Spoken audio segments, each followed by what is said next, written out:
off. We left off, stuck here. Stuck here. So now, we have to progress with Yakko. We need to find out how the fuck these kids managed to get involved in this shit. Music loud. Is it loud? Oh shit. Why is it? I swear to God, I've muted that before. Why is it playing? What the fuck? I've muted that distinctly. Multiple times. Why was that even on? Every time. What the fuck? I don't know why it does that. Fucked up and evil. Perma-mute. Fuck you. But yeah. Anyway, what I was saying. Yeah, we kind of have to progress with Yakko. I mean, we might be able to go back here, but I think we need to progress with Yakko first, because from the sounds of Haraway's, if I remember correctly, Yakko's friend was involved with a murder or something with something suspected with her son's murder. Question mark. Are you liking Haraway? I like Haraway a lot. I think she might be my favorite curse bearer so far. I think she's really interesting. I really want to get back to hers, but it is gonna force me through everyone else's as well. So, but I am fully on Haraway's side on getting her son back. I believe in women's wrongs. Does she know a wacko? I don't think so, no. I don't think Yakko knows a wacko. Yakko Sakazaki, 12 a.m. Komagata High School.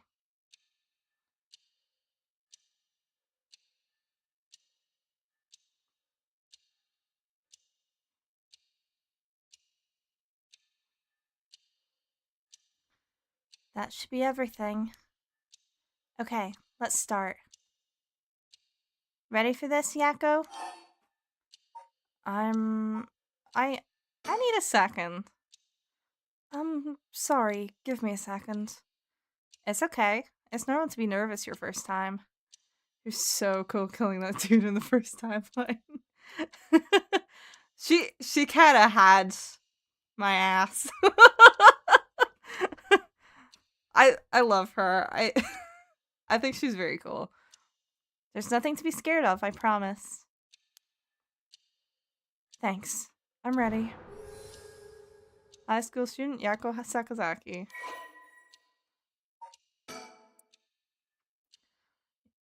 Sex, female, occupation, high school student Kurosako.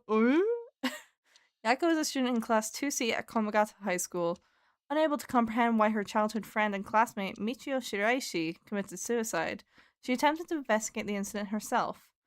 However, she was unable to make any progress and, feeling desperate, invited transfer student Miyokuro Suzu to join her in performing a spirit board ritual. So that's what we're doing now. Born and raised in Honjo, Sumida City, Yakko's family has owned and operated the beloved candy shop Sonoya since its establishment in the early Showa era. Despite her modest appearance, Yakko is a cheerful and vivacious young woman with a sense of duty and compassion so strong that she is easily moved to tears. She's also a bit quick-tempered and quarrelsome, always prepared to stand up against those who harm her family or friends. It is possible, however, that this readiness to fight is more driven by an innate love of chaos. Oh. Yakko's winning streak against arrogant boys and scraps since she was a child remains unbroken and is a source of considerable stress for her mother. Oh no.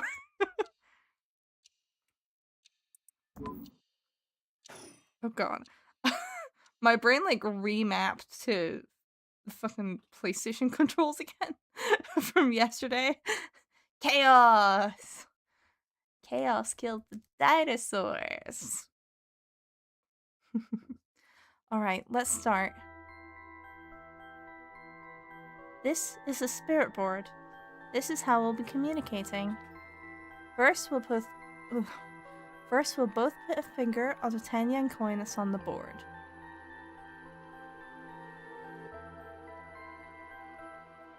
Hello? Oh. Oh, I see. I actually had to do that. Okay. I was so confused. Like this? It has not actually required me to use that mouse very much so far. Just like that. Relax your finger as much as you can. Now for the chant. Repeat what I say, okay? Oh, Spectre of the Spirit Board, please visit us. Your turn. Oh, Spectre of the Spirit Board. Spectre of the Spirit Board. Please visit us.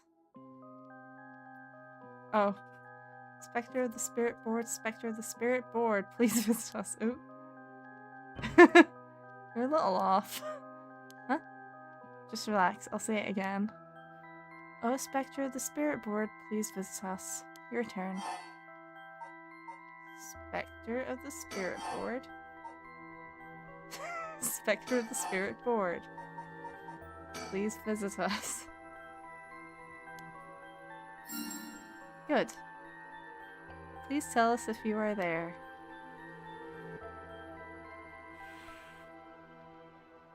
Yes. Wow, it really moved. Looks like we succeeded in summoning. We can ask questions now. Right, questions. Start with a question you know the answer to and see the response. Then, when you know your answers are being answered truthfully, you ask what you really want to know. Okay, I'll start with something simple. What is this girl's name? Fine. What is the name of the girl across from me? Mio. Mio. Yeah, see? It even used that weird character you used to spell your name. How flattering. Second girl Mio Kurisuzu. Mio transferred to Class 2C at Komagata High School about 2 months ago. Although she's an extremely mild-mannered young woman, she exhibits a somewhat off-putting dark aura, which makes it difficult for her to form friendships. Mio has, however, found a friend in her classmate Yako Sakazaki, and has begun opening up to her little by little. The truth of the matter is that Mio is the apprentice of a famous psychic. Possessing exceptional spirit sense, she takes on the troublesome task of surreptitiously handling spiritual disturbances that break out in schools across Tokyo before they become a problem. She transfers schools frequently as a result, and thus has trouble making human friends. Mio has already solved an incident in Komagata High School involving a female student possessed by a spirit. Although she takes effort to hide her spirit sense, many develop an impression that Mio has a deep knowledge of the occult and the paranormal upon first meeting her, leading her to be anxious that her secrets have been exposed. The most common comment she receives is that she seems to get along well with crows and black cats. Oh. Green flag! I bet, even the teachers get it wrong all the time. I guess these paranormal beings just tend to take a liking to you. Huh, I don't know how I should feel about that. Is it really you? Oh, Spectre of the Spirit Board, are you truly the Spectre of the Spirit Board? No. Huh? I said no. Is it lying? Not quite. The Spectre of the Spirit Board is just a temporary name we call them when using the board. We're actually calling a spirit with a strong tie to this place, or one of the people participating. In other words, a spirit that just happened to be nearby just felt like answering. They don't really think of themselves as the Spectre of the Spirit Board. Oh, really? Huh, feels like some of the mystique has disappeared. Do you mind if I still call you the Spectre of the Spirit Board? Yes! Like, don't fucking call me that, you fucking prick. Okay, Thanks. Always good to remember to say please and thank you. What is this place? Oh, Spectre of the Spirit Board, where are we? Hi.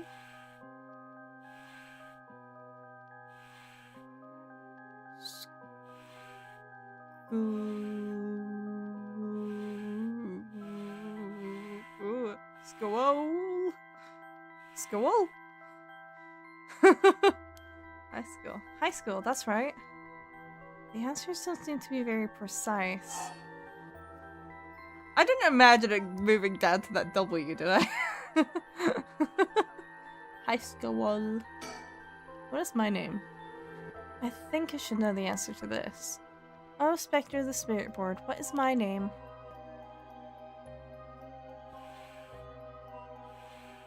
Huh? Well, what's the matter? How strange. No. Huh? It told me no. Ah, I bet it means it doesn't know. It may be the Spectre of the Spirit Board, but it doesn't know everything. Really? But it knew your name, Mio. Is this spirit really the real deal? Yes. It's fine. I feel like it's giving me attitude.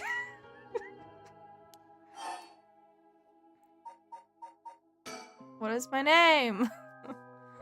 I'll ask it again. What is my name? No. I didn't even hesitate this time. Alright, it's time to try asking serious questions. Yeah. Who does Mio have a crush on? Oh, Spectre of the Spirit Board. What is the name of the boy Mio has a crush on? Hey, you're gonna ask that kind of question?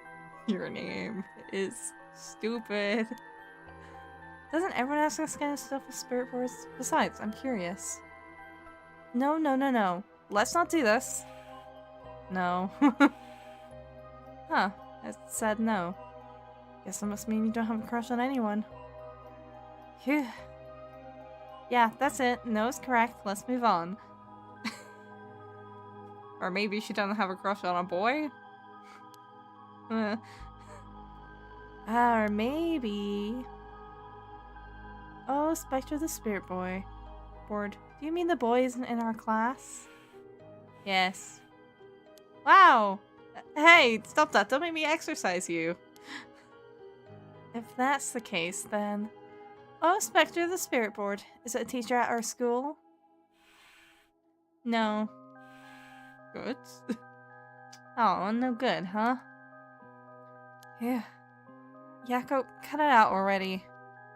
We made the effort to sneak in at night. We shouldn't waste time with these questions. You've got a point. Okay, here I go. I'll be serious now. Yes, please. Oh, Spectre the Spirit Board. Did Michio Shiraishi in our class? Who died by committing suicide by jumping 1 week ago. Really commit suicide?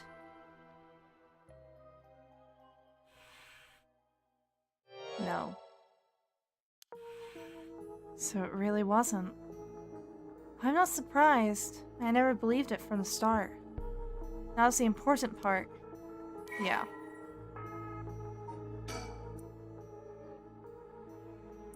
Michio was a second-year student at Kamagata High School. She was found deceased 1 year ago in a back alley off South Warigasui Street. Her entire body broken and severely contorted. Police determined that Michio committed suicide by jumping from a nearby apartment building. As there was no suicide note, the police based their conclusion on interviews with Michio's peers. Michio was an honor student with a good head on her shoulders and consistently excellent grades. God, that's a creature. Oh my god. Making her a favorite among the teachers. Although she appeared somewhat reserved, she had a positive outlook on life and a courageous spirit. Michio and Yakko formed a long-lasting friendship during childhood, with Yakko's unbending, uncompromising attitude deeply influencing Michio. However, beneath her strong exterior, Michiyo had been pushing herself too hard and keeping her emotions bottled up to the point that they risked overflowing. Following her father's death 3 years ago and moving to a new house, Michiyo began avoiding Yako. Although the two remained in the same area of town and attended the same high school, they gradually grew further apart. Yako herself worried for her childhood friend, but, incapable of wading into complexities of Michiyo's home life, kept her distance. The days passed, and though Michiyo longed to confess everything to Yako, the moment to do so never came. Michiyo carried an old talisman, a memento of her father, with her at all times.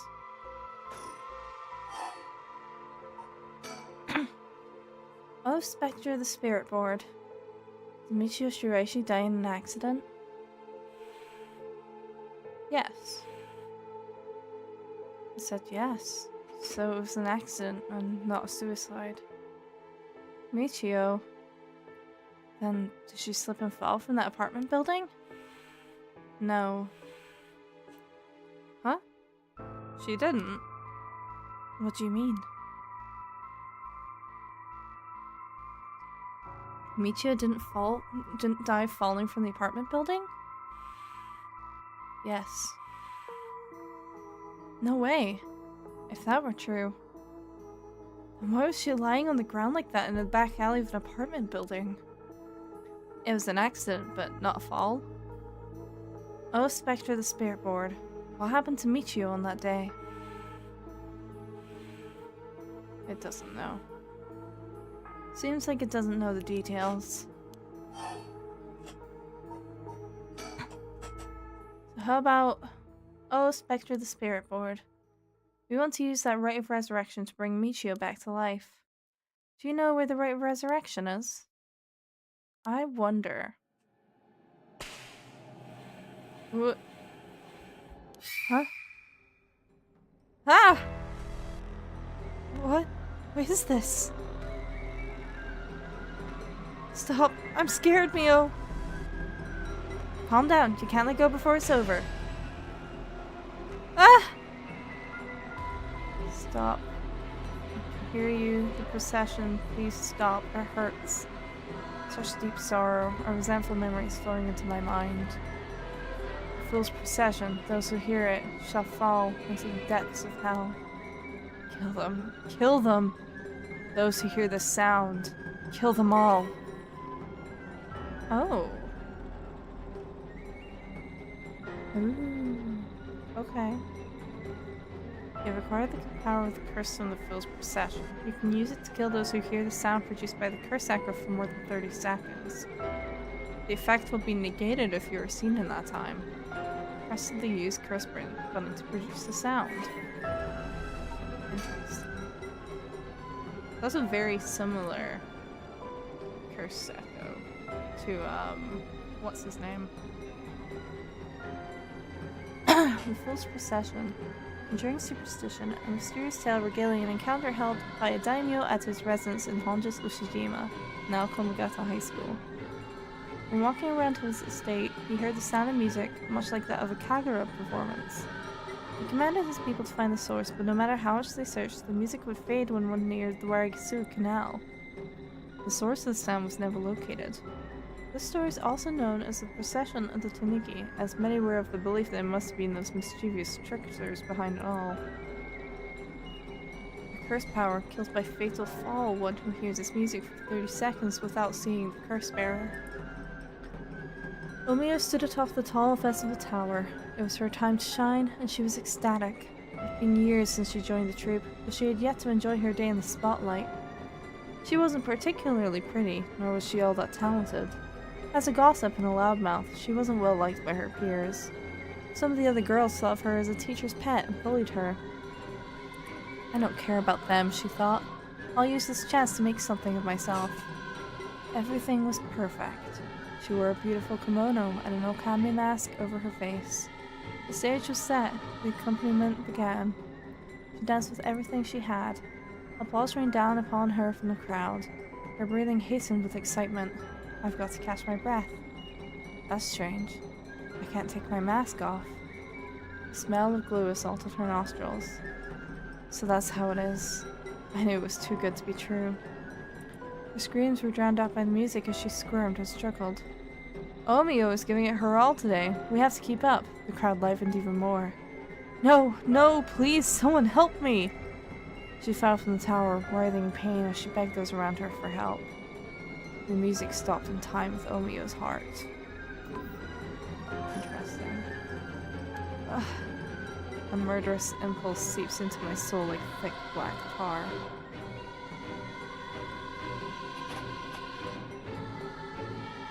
Now. Kill. Can you hear it, curse bearer? You who so strongly desires the right. Kill them.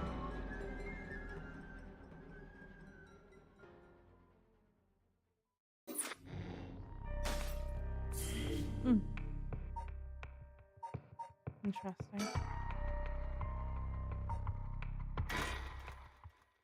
Well, that was a very literal where's the right of resurrection? Answer. 1 week ago.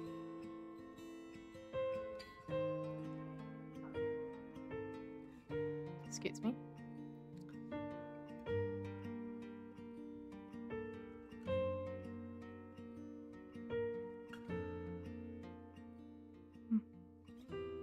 Hey, did you hear? Someone from our school committed suicide. What? Really? Who?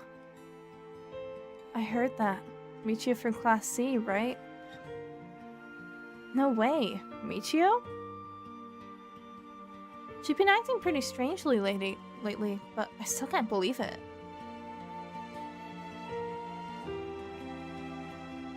Oh.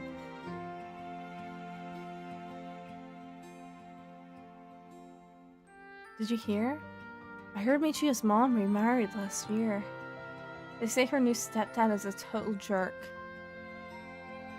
Really? How so?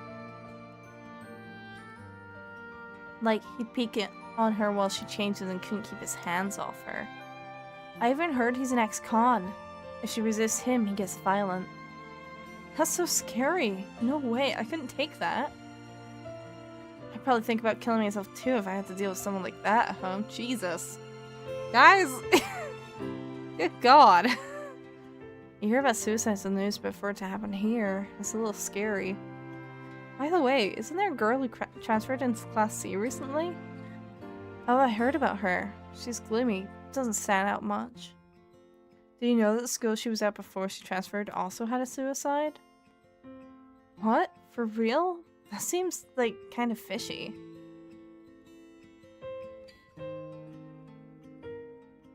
Did you hear about Michio in Class C? Yeah, she seemed like the stereotypical honor student in her first year, but she stopped showing up to class and her grades started dropping after her 3rd semester. So she offed herself because her grades were bad? No fair. Just thinking about practice tests makes me want to die too. All anyone cares about is test scores and grades. Jesus.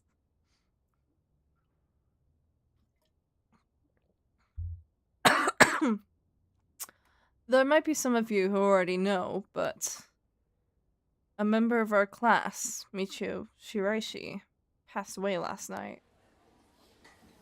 God, I choked. Okay, calm down. I know this comes as a surprise, but please keep quiet. The cause of death is still under investigation, and there's nothing we know for certain at the moment. Detailed investigation reports will come from the police, so please don't go spreading any rumors, got it? We're sending everyone home for today. No dilly-dallying on your way. School will be off tomorrow as well. Hey, you, stop celebrating. Show some respect. There will be a memorial service scheduled next week at the school assembly. If anyone wishes to pay their respects individually. Several days later.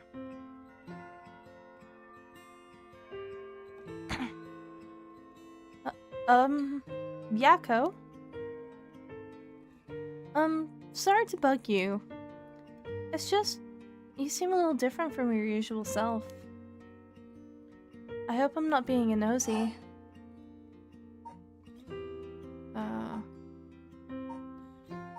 Thanks, Mio. Thanks, Mio. Was I acting that strangely? Yeah, enough to make me worry. If you want to talk, I'm happy to listen. Yeah, this is perfect timing. There's actually something I want to ask you. Yeah?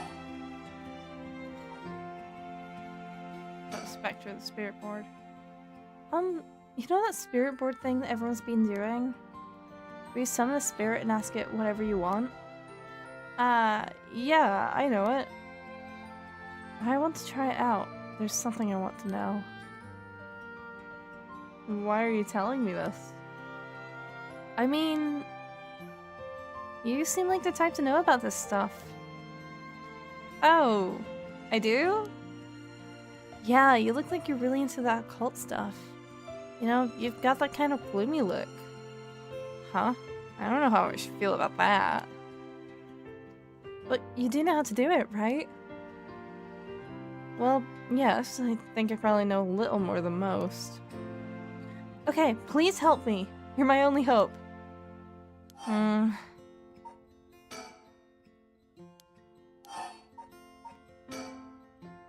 Hey, Mio? You know about the rite of resurrection, right? Yeah, it's that thing Mr. Raishi apparently discovered and wrote an article about. I doubt there's many people who don't know. He's always talking about it. Do you believe it's real? I love how almost all the characters seem to have this, like, puffy face kind of emote. Like, puckered for some reason. It's so funny to me. Huh? Well, it sounds a little too good to be true to me. But on the off chance it really works?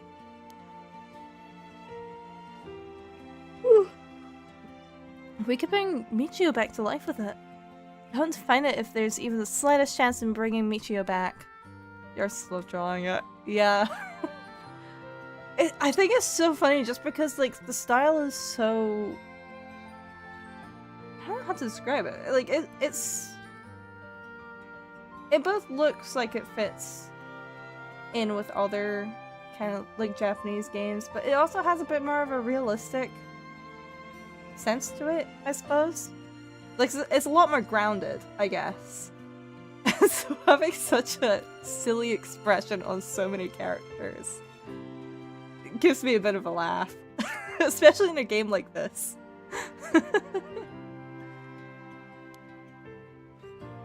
But how will you look for it? Right, that's the thing. Michio, I wonder why she had to die. She didn't leave a note or anything, but they announced that it was a suicide. That can't be right. She would never kill herself. Michio was so happy and always looked on the bright side of things. She loved coming to school. I know she was going through some hard times, but for her to kill herself? I never got a chance to speak with her. She was often absent from school, and when she did come in, she looked depressed. You're right. And that's why everyone was so willing to accept that she committed suicide. They acted like they cared, but all they did was gossip about it. They put together little pieces of information and spread rumors like it's the truth. Isn't that terrible? Yes, it is. I've heard some that are really awful. In the end, the only reason they're able to say stuff like that is because they aren't personally involved. It's true that she didn't get along with her new stepdad and that her grades went down. But to say things like, how sad, no wonder she killed herself. How dare they? She always told me she was okay whenever I talked with her because I was worried. She would have told me if there was something bothering her so badly she'd kill herself over it. Uh-huh. I don't know, but I won't let Michio's death be written off like this. Like, maybe she got caught up in something bad. Something bad? People have been talking about that body found in former Yasuda Gardens, right? Some are saying that this town is cursed or something. Yes, there has been a strange feeling around things recently. So this is probably the day leading up to it. Leading up to the spirit board. The thing you want to ask, is it... Yeah, I want to know about the truth behind Michio's death. And where the rite of resurrection is hidden. I see. I don't know if getting the answer to those questions will be as easy as you hope. Please, the teachers and police aren't any help, and there's only so much I can do alone. If there's even the slightest chance, then... Well... Okay, if that would make you feel better, then I'll help. Yes! Thank you, Mio! Okay, then tomorrow after dark.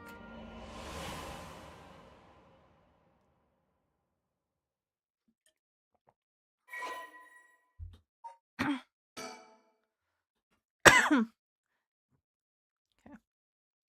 Case notes regarding the suicide of Michio Shiraishi, Kamigata High School, Class 2C. Cause of death, body discovered 1 week ago. Died from full-body blunt force trauma in an alley off South Warigasui Street. Believed to have fallen from the roof of a nearby apartment complex. The deceased parents had recently remarried, and the rumors among the students suggest physical abuse by her stepfather. May constitute motive for suicide.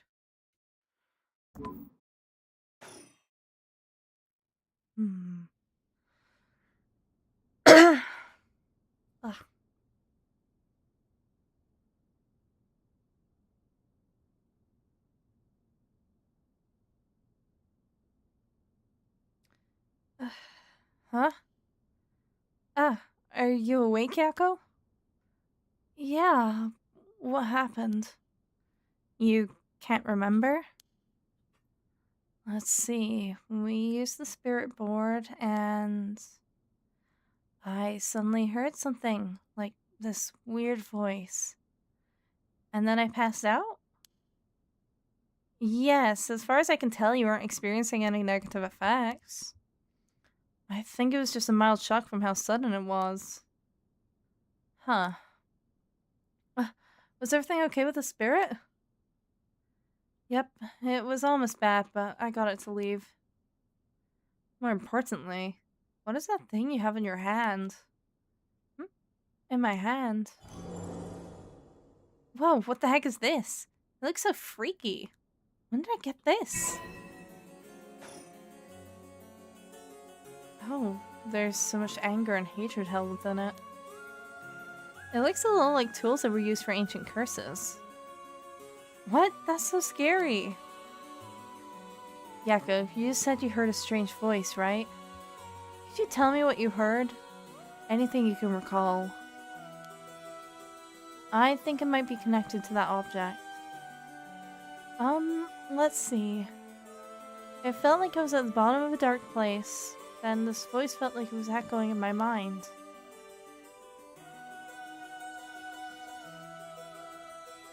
After that, it just kept shouting, "Kill them!"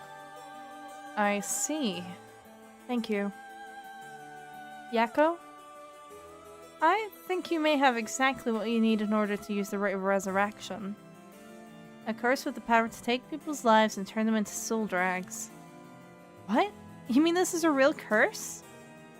I know I said I wanted to use the rite of resurrection to bring back Michio, but why? Why me?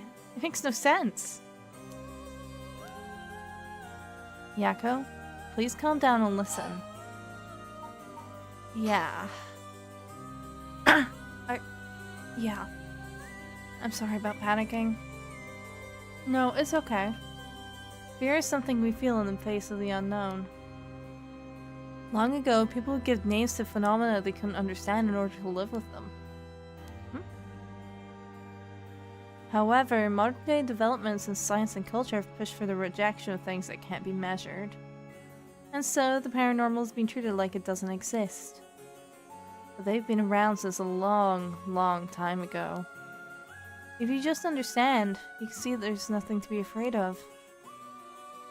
First, calming down is the most important. Accept reality for what it is. Huh? I only really gave this stuff a shot because it was popular, but... You really do have a connection with this stuff, don't you? Well, I suppose to an extent. Hey, Mio, what do I do? Where do I start? Am I cursed? Am I going to die? It's okay. I'll take care of the curse. That's why I'm here in the first place. What? Trust me. I'll take care of things. It'll be alright. Thanks. I was the one who dragged you along to the spirit board. It's fine. You're desperate to find a way to try and help your friend. But spirit boards are dangerous. You have to take them seriously. So, I'm glad you invited me. Alright, let's review everything we've learned so far and think of how to move forward. Okay.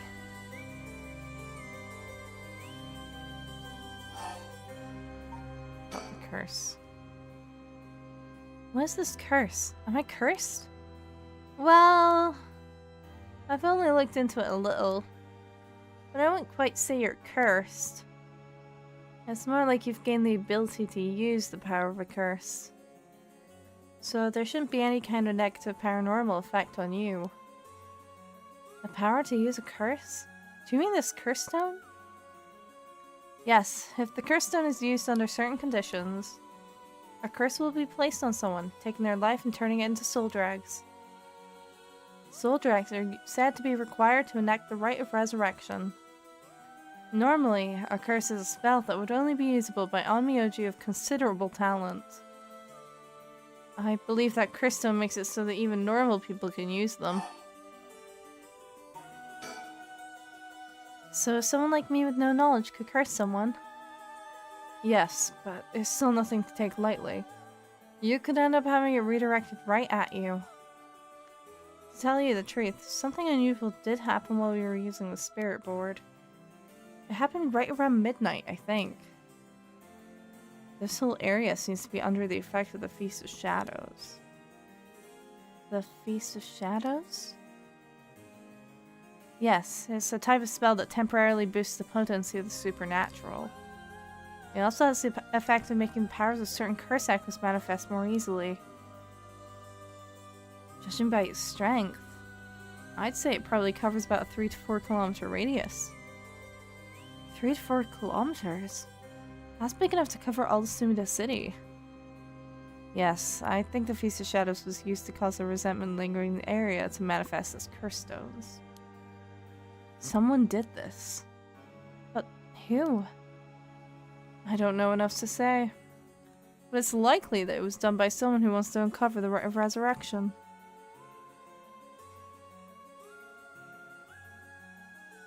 This isn't something to happen naturally.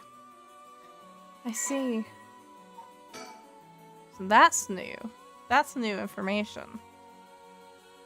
The Feast of Shadows, a technique that allows one to create a field that temporarily boosts spiritual energy. In addition to amplifying the spiritual power of a particular area, it can also be used to amplify the curse of grudges, or amplify the strength of grudges and desires tied to the area. The effectiveness of the Feast of Shadows is dependent on the abilities of the user. But it's possible to limit the scope and range of the spell to such a degree that one can use it to amplify the power of even those not naturally gifted with spirit sense.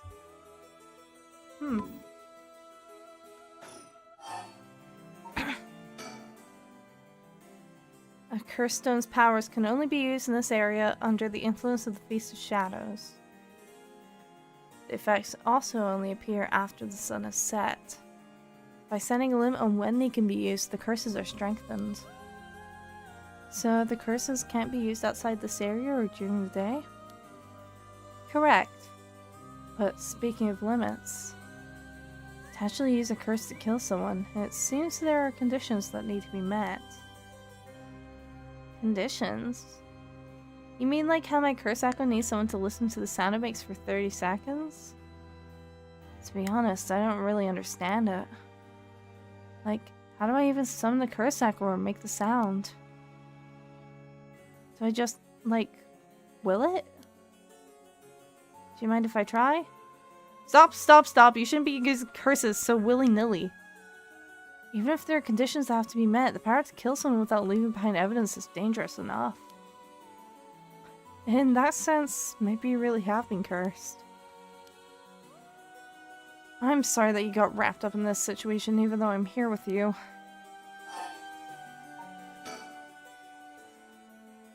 That curse stone. I think whoever holds it becomes a curse bearer. It would probably be best for me to hold on to it, but... then I'd feel bad about forcing it on you. No, I sense a powerful force rejecting me. I don't think I'd be able to take it. Really? Why? If we tried separating from you, the curse may trigger. That's how bad I sense it wants to stay with you. No way. That curse stone might look like nothing more than an old Netscape carving, but I can sense a powerful, resentful energy from it. I don't think it's a good idea for me to even touch it. It may seem like I know what I'm doing, but I don't know how to handle something this powerful. Really? This little thing? If you threw it away and someone with bad ideas picked it up, it could be bad. I think it would be safer to avoid the risk of getting anyone else involved and have you hold on to it for now. Well, now I'm kind of freaked out. Anyways, we need to make it to daybreak. I think the curse should weaken once it's morning. I'll help you find a way to deal with it then. Okay. So there are two things you should remember. First, do not fulfill the conditions while it's night. Second, should you happen to fulfill the conditions, don't use the curse. Right. The mysterious voice said the curse stone is called the Fool's Procession, right? Yeah, that's from the Seven Mysteries of Hanjo, right? Our school is said to be connected with a story of the same name, one of the mysteries. Right. I don't think it's a coincidence. A coincidence. This is just a guess, but it's possible that you were chosen because it could feel your desire for the right of resurrection. If this is a curse of the Seven Mysteries of Hanjo, it's possible that there are others who received curses associated with the other mysteries. Yeah, that voice also said that there are other curse bearers or whatever you called them. Not only that, apparently you can get a lot of soul drags by killing a curse bearer. Right, that's certainly not good. Even if we have no intention of killing others with the curse, there's a chance you may be targeted if other curse bearers find us. Yep! We'll have to avoid anyone who has another of the curses. That means we should avoid people at night as much as possible.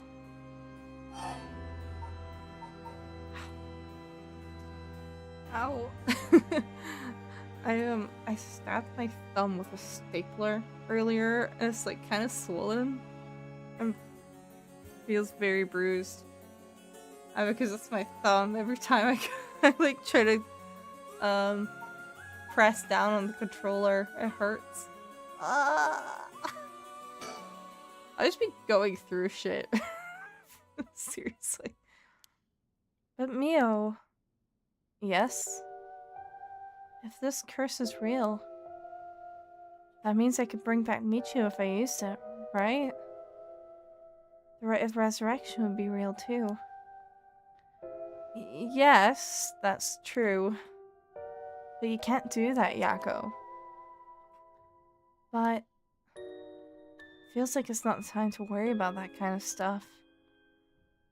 If Michiu died in an accident, then I'm sure she didn't want to die. What's the issue with putting a little curse on a complete stranger? I sort of feel like it wouldn't be a big deal. What's going on with you? You're not acting like yourself, Yako. You would never even consider taking the life of another person. Is it the curse's influence on you?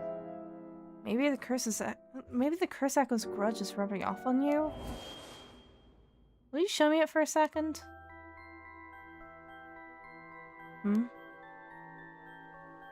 Is there something inside it? No, stop! Yako? Oh, I'm sorry. But it's like I just suddenly really didn't want you to touch it. I understand. I'm sorry. But you need to give up on the resurrection. What? Because that's the real curse. Using resurrection as a lure tempts curse bearers into using their curses. You have to resist it. Don't let yourself be deceived by some curse. And Michio could.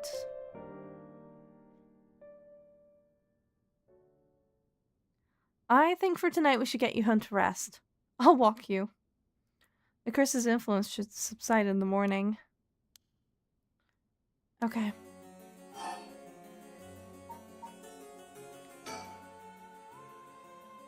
I'm sorry, but I'm telling you that you need to give up on the right.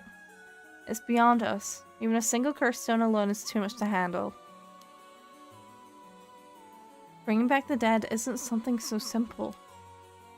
I know how much it hurts, but please, focus on just worrying about surviving tonight. Even now, we're in great danger. Okay, let's get going then, shall we? We'll take the same route we took to get there. To get here, even. Right. We'll be fine, right? There's no one else at school, is there? I think so.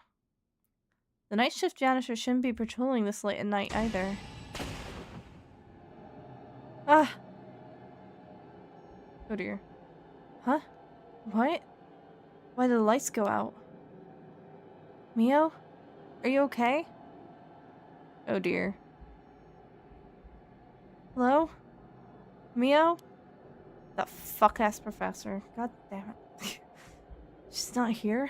What's happening? Where are you?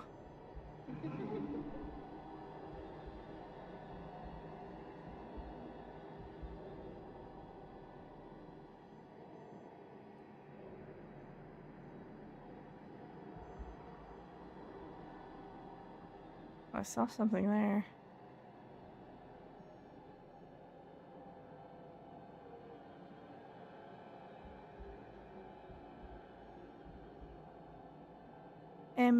Shit.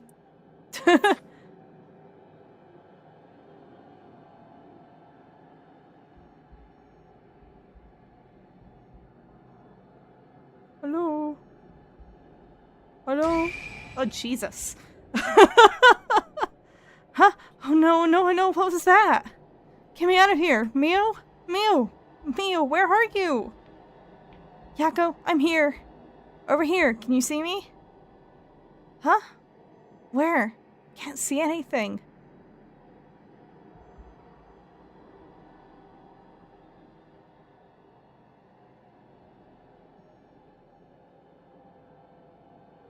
There you are, Mio. This way, over here. Be careful, your field of vision is being limited. Right.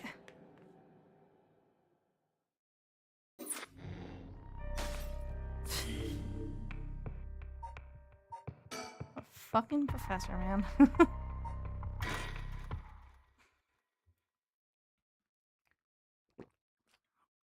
Fucking, Ariata, I think was his name? That dude. Inside Kamigata High School. Hey, Mio? What was that just now? Could it be another curse echo different from mine? I think so, yes. We may have been discovered by another curse bearer. Oh. What's wrong? Shh. Someone's there. In that classroom. What?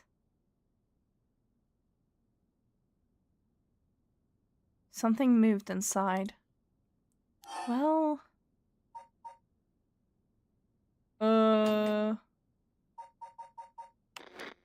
Let's just real quick, like... Check it out! It might be the curse bearer who used that curse echo just now. If we can see who it is, it might help us decide what to do later. That's true. Okay, be careful.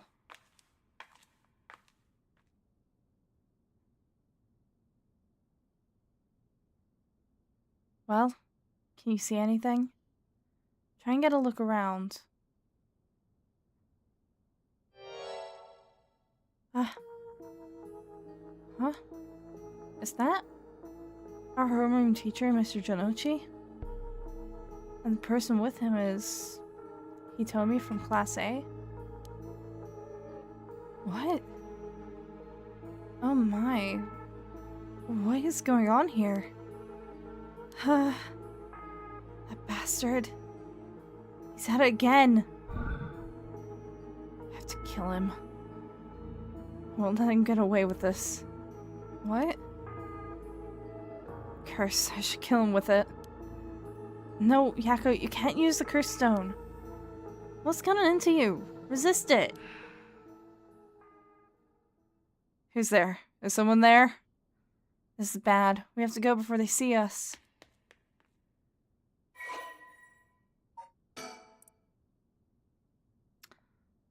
I hate to say it, but he does look like the type. Like, right?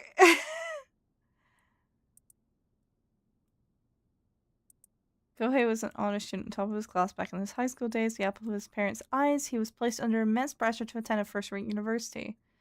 The family's plans came to naught, however, when the pressure caused Kohei to sink into a deep depression and fail his entrance exam. Even at the university he was able to enter, Kohei struggled to keep up with his classes, leaving him a vain but wounded young man. Kohei never aspired to be a teacher, but figured it was the least he could do with his talents.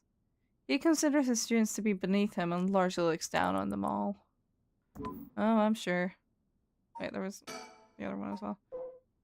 Hitomi Okuda. Hitomi is a rebellious student in Class 2A at Komagata High School. On the rare occasion when she does show up to school, she skips all of her classes and spends her time hanging out on the rooftop with her fellow troublemakers.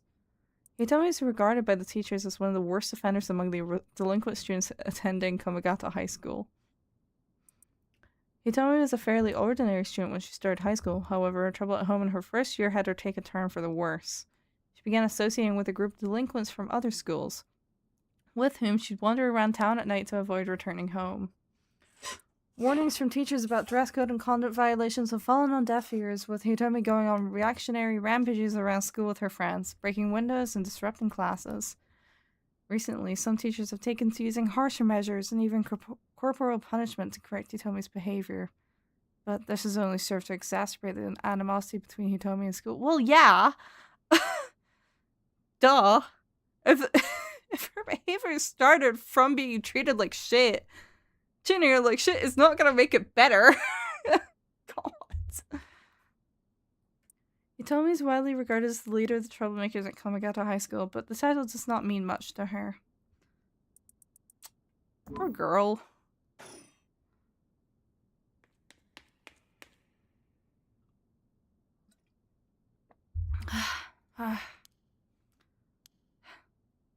It seems like they're not coming after us.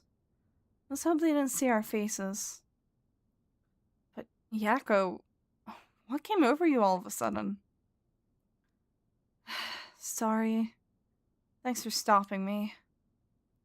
It's like this uncontrollable rage suddenly welled up inside me. I wonder what's gotten into me. I can barely even remember what happened. I'm really sorry. I do think it's partly the curse's influence on you, but we certainly saw something shocking. My heart's still pounding. I'm a little surprised you know Hitomi from Class A. She tends to stand out a lot. Gotcha. Well, she certainly does dress like a delinquent, but she barely shows up to school.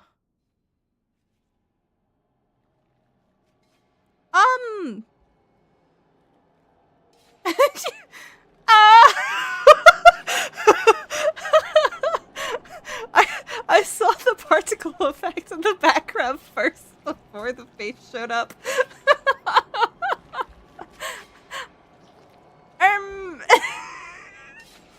Anyway, we have an ad break coming up. I don't like that face. Jesus Christ. Yakko, turn around! Yakko! Yakko, behind you! But yeah, we have an ad break, so we're gonna pause here at this very funny time. Perfectly timed. Point. We'll be back in a few minutes for however this goes.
Okay.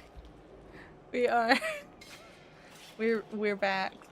And now we have to deal with this again. Woohoo! What? Can Mr. Nochi or he told me really be a curse bearer? I don't know, but we should be careful just in case.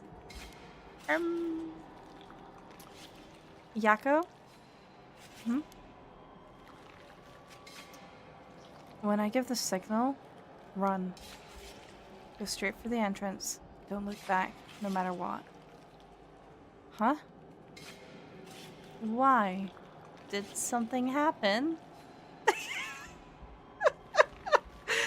It's right behind me, isn't it? Something happened, didn't it? What about you, Mio? I'll be fine. We'll meet up outside the school gates. If I'm not there in 10 minutes, go straight home, okay? Okay, go. Right. Don't look back. Don't look back.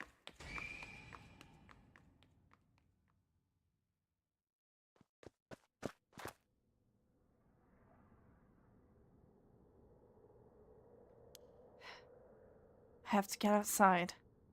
Let's see, to get to the gates, I go by the gym and...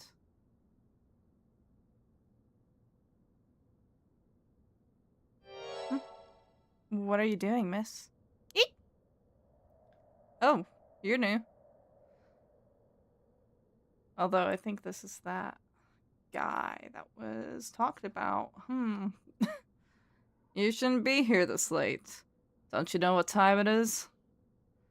Oh, Mr. Ashimiya. Well, if it isn't Lil Yako. Anyways, students ain't supposed to be outside playing at night.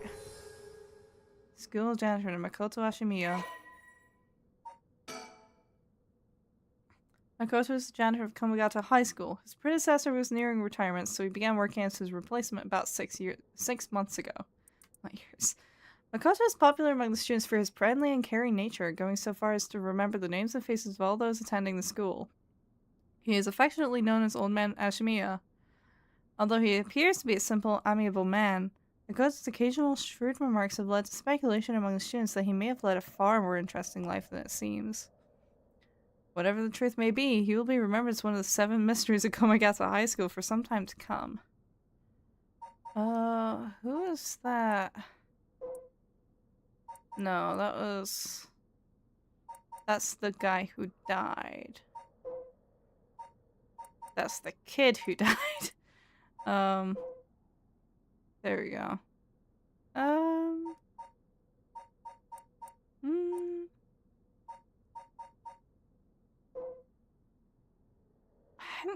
I mean, they kind of look similar, but only really in the eyes, huh? I know you're rough around the edges, but I didn't take you for one to act out like this. I'm sorry, or I'm not acting out. I'm not acting out. What about you? Should you be smoking on school grounds? Well, my lips was alright. It's, you know, an accessory. Hey, don't go changing the subject. There's just no letting my guard down with you. So, why are you here so late?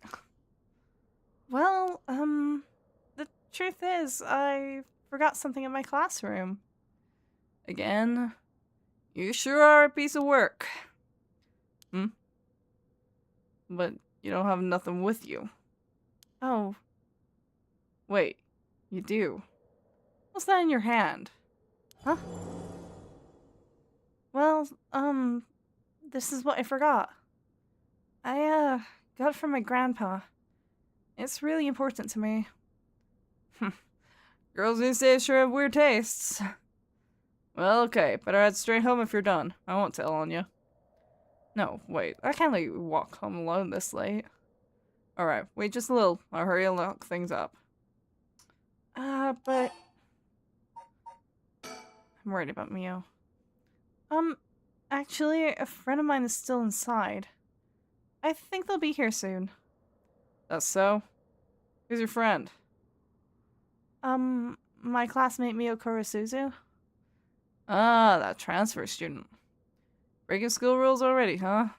Didn't take her for the type. No, I was the one who dragged her here. Well, whatever. I'll go take a look. It'll be safer if you go home together. Oh, right. She is in the first floor hallways. Be careful, though. You don't know what may be there. What's that supposed to mean? First floor, yeah? I'll be right back. He doesn't seem disingenuous. He seems quite genuine, actually. I don't know. Who knows?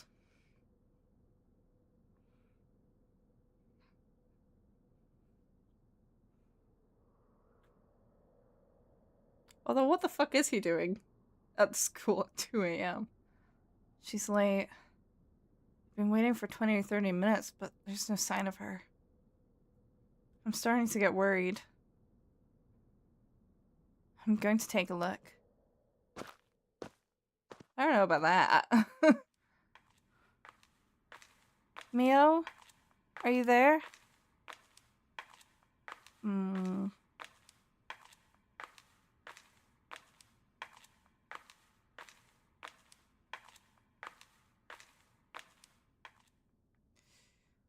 Huh?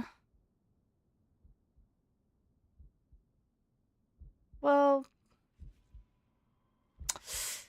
Eek! Mio, what happened? There's... First again. Where did I go wrong this time?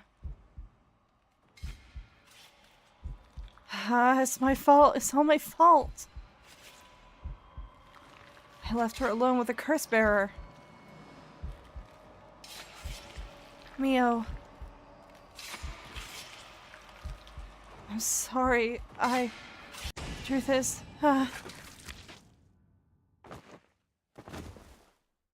think it just got us too. Yeah. Okay. Maybe we should have left. My, Nabby, you seem to have arrived at a less than favorable result. But this was bound to happen. There is someone who must not be trusted. That sounds familiar, doesn't it? If so, you may choose to withhold important information from that person. Fear not, you may try as many times as you like from the event in question. Yeah. Very well.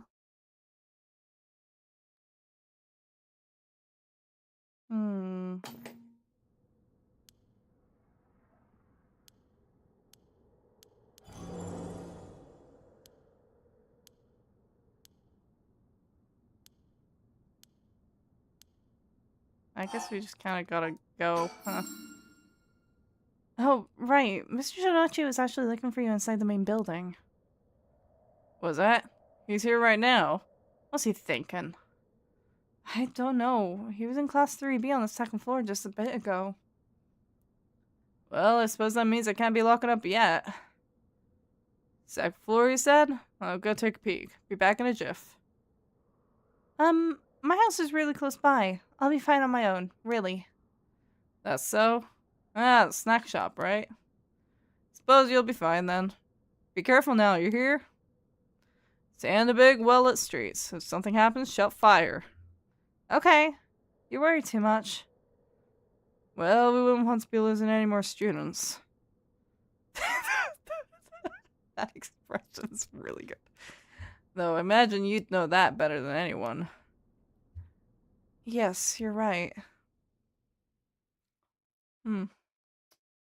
Maybe not then. I don't know. Interesting. At the front gates.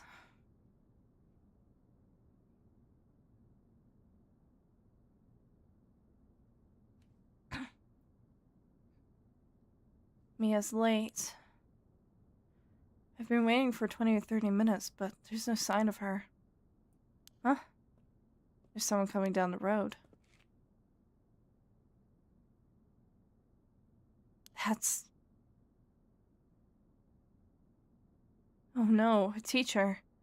It's Mr. Araishi. He looks on edge. I wonder what he's doing. Wait, he's the one who discovered the rite of resurrection.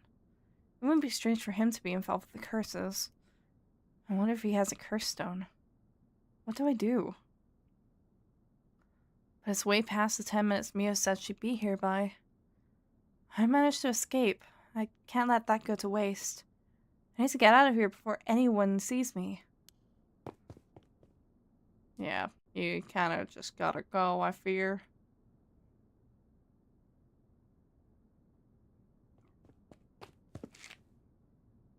Yako's home. I'm home. Thank goodness. I don't think the walk has ever felt so long. Nobody will be able to use their curse once it's light outside. I need to go look for Mio as soon as it's morning. But for now, I need some rest.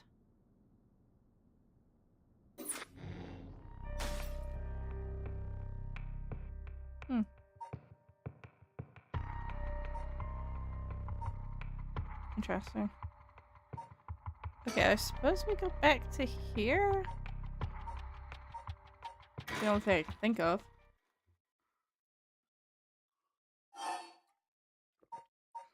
Start from conversation on the bridge. So, what next? The big question now is what the rest of the curse bearers are up to. Luckily, the Sumida River is a good distance from any of the 7 mysteries. It's unlikely the other curse bearers will come all the way here. Finally have a moment to think. I see. Alright. Excuse me.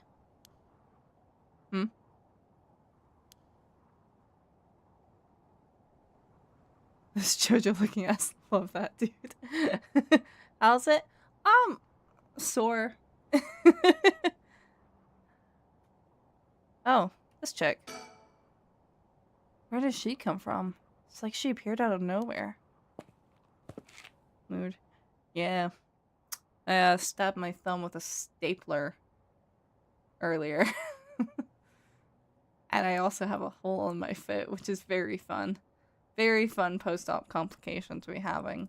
That actually hurts less than it sounds like it should.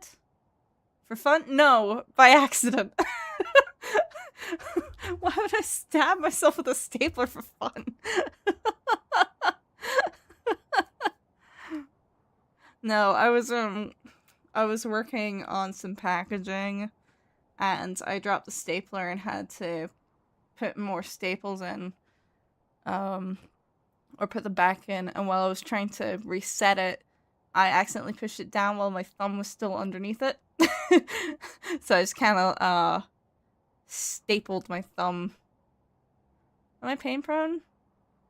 I mean, I guess. I'm accident prone. Pain I deal with.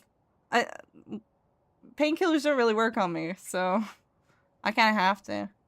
Healing a plantar last night, I popped with this pain I never felt before. Oof. But yeah, I mean, I have, like, chronic pain issues, but these are separate things. These are all separate issues. The chronic pain is the least of my worries right now. I didn't mean to startle you. I'm terribly sorry if I've gotten the wrong people, but would you happen to be curse bearers? Curse bearers? What's that, then? It means someone who's gathering souls for the rite of resurrection. You have heard the rite of resurrection, haven't you? Everyone's talking about it. Color me intrigued. Care to tell me more, miss? What was your name again? Oh, silly me. I'm Ayame Itono. I would have shot someone by now. I mean, most of the time, if I'm having chronic pain and I need to help it, I usually use heat on it instead. But yeah, like I got prescribed codeine once and it straight up didn't work. So I don't know what painkillers do work.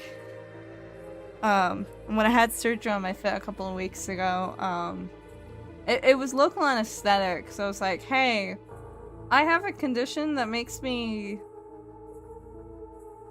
makes local anesthetics a bit iffy on me. And they were immediately like, oh, ADS, right? Okay, we'll like load you up. They were really good about it, actually. They made like triple sure. They checked for like 5 minutes that I really actually could not feel anything at all before they did anything. It was great. I've never in my life felt so listened to. It was incredible. I was shocked by it. I was like, holy shit, they actually listened to me? Oh my god. I think it stops swelling, so aspirin can help with not the pain but the swells.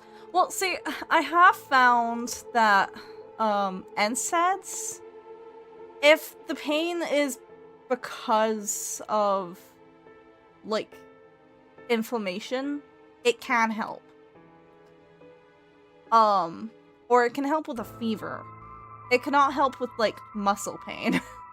Incest? NSAIDs. NSAIDs. Ibuprofen.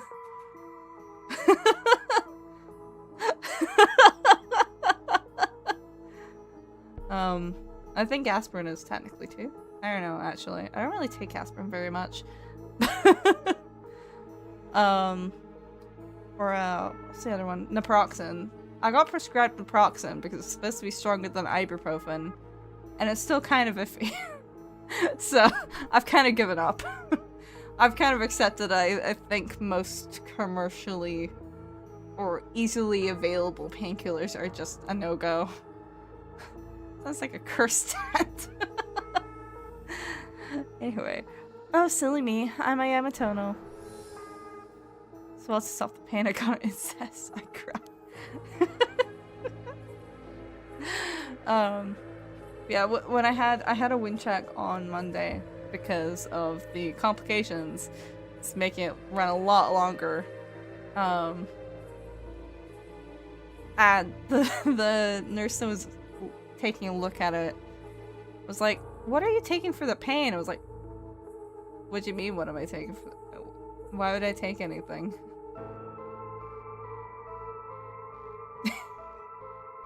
And then I had to explain, like, oh yeah, painkillers don't really do anything, so I just kind of, I just kind of ball it. I don't know. I have to take a very fuck it we ball approach. But also, it doesn't even hurt. That's the weird part. They keep expecting me to say it really hurts, and I'm like, no. Not usually. If I put pressure on it on purpose, or if I walk for fucking 9-10 plus hours, and yeah, it'll hurt. Do I get out much? Sometimes. I mean, that's the thing. Well, I mean, it's not super relevant to like the. I haven't been out much lately. That's because, you know, foot injury. Or foot wound. So I've kind of been trying to avoid. That's okay, that's the being up on your feet. Yeah, I mean, you are in a gamer seat. I am in a gamer seat. I do not have a standing desk, and I think that would be a fucking nightmare for me, personally. I appreciate that they're really good for a lot of people. Feed up with the webcam on each shaky. God. My line of thinking. I went to Paracon on Saturday, so I was up for a while, and that probably made it worse. But it was worth it. The weird part was, like, all of my friends, because I obviously, like, I'm a convention artist, so a lot of the artists who were there. Oh, nice, Paracon was good till the fire. Yeah, no, I was originally gonna go on the Sunday. I on a whim decided to switch to Saturday. And then on Sunday I was like, oh, I think I just had a burnt toast moment. What the fuck? That would have been a nightmare if I was tabling at this one. Because I wasn't tabling this time, which was already kind of a good thing in the end because I was like a week out from a surgery. I was in Edinburgh for meet, but foot hurt, so changed to go Sunday, and then train stopped. Oof. See, even the one thing is, I wouldn't have been terribly affected if I had gone on the Sunday. I would have just had to switch the lower level train stop to Argyle Street is all.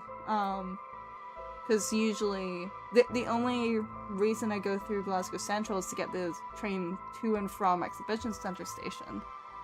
Have you ever stuck somewhere? Hit me up, okay? Team friendly, okay.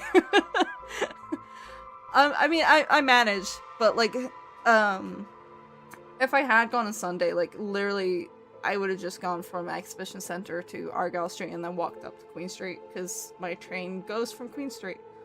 So I would have not have been one of the people stranded. I would, however, have had smoke inhalation. I laughed, though that was actually a very serious issue. I hope people who are about and other vendors actually went to their GP afterwards if they were in the rough area, because, oh boy, old building. That can't be good for the lungs. Excuse me, I'm over in Tayside, so I try to get Amber, but now it was so crazy. Yeah. Vape shops are lethal. Oh, it's more so, I mean, probably the vapes probably didn't have anything good on them either. But, no, like, the Union Street building itself, that's Victorian era, there's probably asbestos in there. Battery fires are insane. Yes. It's honestly a miracle. I talked about this yesterday as well, so it's like, wow, that's nuts. But it is a fucking miracle that Central Station was not damaged. Holy shit, dude. Like, well, obviously it has some damage, and that's why it's closed for, I think it's supposed to be closed the whole week now, which I'm not surprised by. But I'm genuinely shocked they managed to get it to stop before it actually affected more of the station. You know? That would have really been a disaster. Like, fuck, it's already bad enough. I had a lot of friends who, they're normally, well, I say friends, a lot of acquaintances who came up to vend from England or otherwise down south. And obviously a lot of those trains go through Central. So they got mega fucked. I saw quite a few people having to stay a little longer to reroute through Edinburgh and then get multiple trains to get back to where they needed to go. Like, absolute fucking mess. Holy shit. Couldn't be helped, obviously, but fuck, dude. Other vendors or friends just enemies when they sell more than you. No, I'm happy for my friends when they do well, though. Like, genuinely, and I feel sad for them if they don't do well as well. I've had a few cons where I've done really well, but I've known someone who hasn't, and it makes me sad. I'm like, oh, I want to help you, but I also don't want to give you unsolicited advice. I used to sell pots of flesh and decom back in the day. God. Yeah, no, I don't feel the need to get competitive with other vendors. Unless they're those shitty 3D printer stalls. But only the shitty ones. I do know some people who are like normal, good, like they self-design their 3D prints. They're chill. I like them. But like the people who sell the fucking trash dragas that everyone else sells, hate them. They're the only people. They are the only other vendors that I'm happy to make enemies with. They suck. It's the mass copy paste, yeah. Yeah, it's like, if you make your own 3D stuff, or like, even if it's like, I don't mind as much when it's like the clickers sometimes, because they're not as overwhelmingly useless. You know? Or if it's like cosplay props, those are cool. I'm fine with those. Those are awesome. You know? But like the fucking 3D printed dragons, ooh. I was at one point helping someone sell at a FurCon and told them to just get 100s made in China sneakers, slippers. Yeah. Like, in general, I do try to be on good terms with most other vendors that I see often. At worst, I just don't really talk to them. But there's a lot of vendors I see really frequently, so I kind of have to be on good terms. But a lot of them are very sweet, so they're chill. Them goofy croc kind of vibe slippers that looks like cool shoes work so well at FurCons. Oh, I can imagine. She says her name's Ayame. I guess she's around 20. She must be brave walking around alone this late. Or maybe there's more to it. I'm amazing for that. I don't think I am. I think it's pretty common actually for like a lot of people who work, like fully work, or even if they like do just a significant amount of convention vending, a lot of us are on quite good terms with each other. Like I've got quite a few friends who do the same thing, and we're always like sharing shit. If I was in this, I should just curse of wrath or sense of wrath. No, a lot of people are very sweet, and it's always good to be on good terms because, like, a lot of us share advice and stuff is the thing. I mean, they're also just good friends. They're chill. Most people are chill.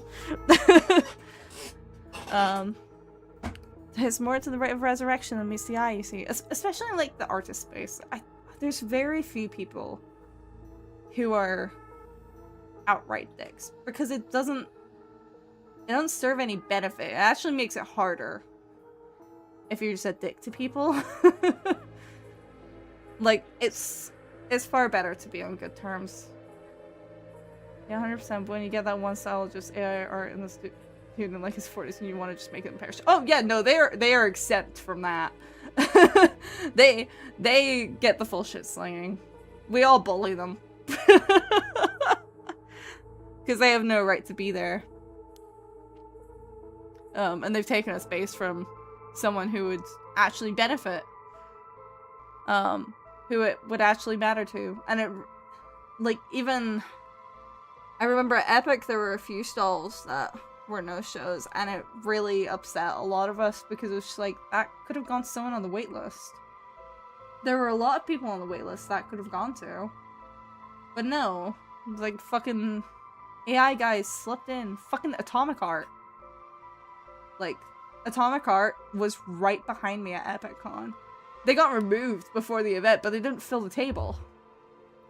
They just don't background check stalls. Well, they try to. The problem is, a lot of these AI guys, they fake portfolios. And they give fake names to get around it. That's what Atomic Art has done. Atomic Fart, yeah. Like, Atomic Art is really infamous for doing that. Because that's how they keep getting in. And they have to be, like, extra fucking careful. Because Atomic Art already got removed from PowerCon last year. And at KaijuCon last year, the organizers went around and actually gave us, like, slips to be like, hey, if you see AI art slipping in, tell us. Because we don't want that. But we've tried to sort through it, but shit happened. Like, they slip in. That's the thing. They fake portfolios. And it's really upsetting. Because you can only do so much due diligence, you know? If they've given you a fake name and a fake portfolio, and fake details and stuff. And then Atomic Art initially slipped into Epic last year. They got caught because when the maps got released to vendors were like, hey, that motherfucker! They got in again! Get him out! And so they did, but they didn't fill the waitlist for some reason, even though they got removed like 3 weeks prior to the event, which is really weird. I know there was also like a sickness going around, so I think that was some of the other tables were also just people who couldn't make it. Not sure if you do FurryCons, but ScotiaCon next year going Godzilla theme. Ooh. I don't, not because I don't want to, but because I don't have enough furry art. I was initially going to apply for ScotiaCon because I had like some fan art that fit in, but then they put in a rule that your prints had to be original, so it's like, oh, well, I don't have a whole lot of that.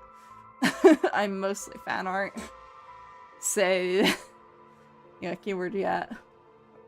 Maybe eventually I'll manage to make an entirely separate stock catalog, but that's not quite in my cards yet, I fear.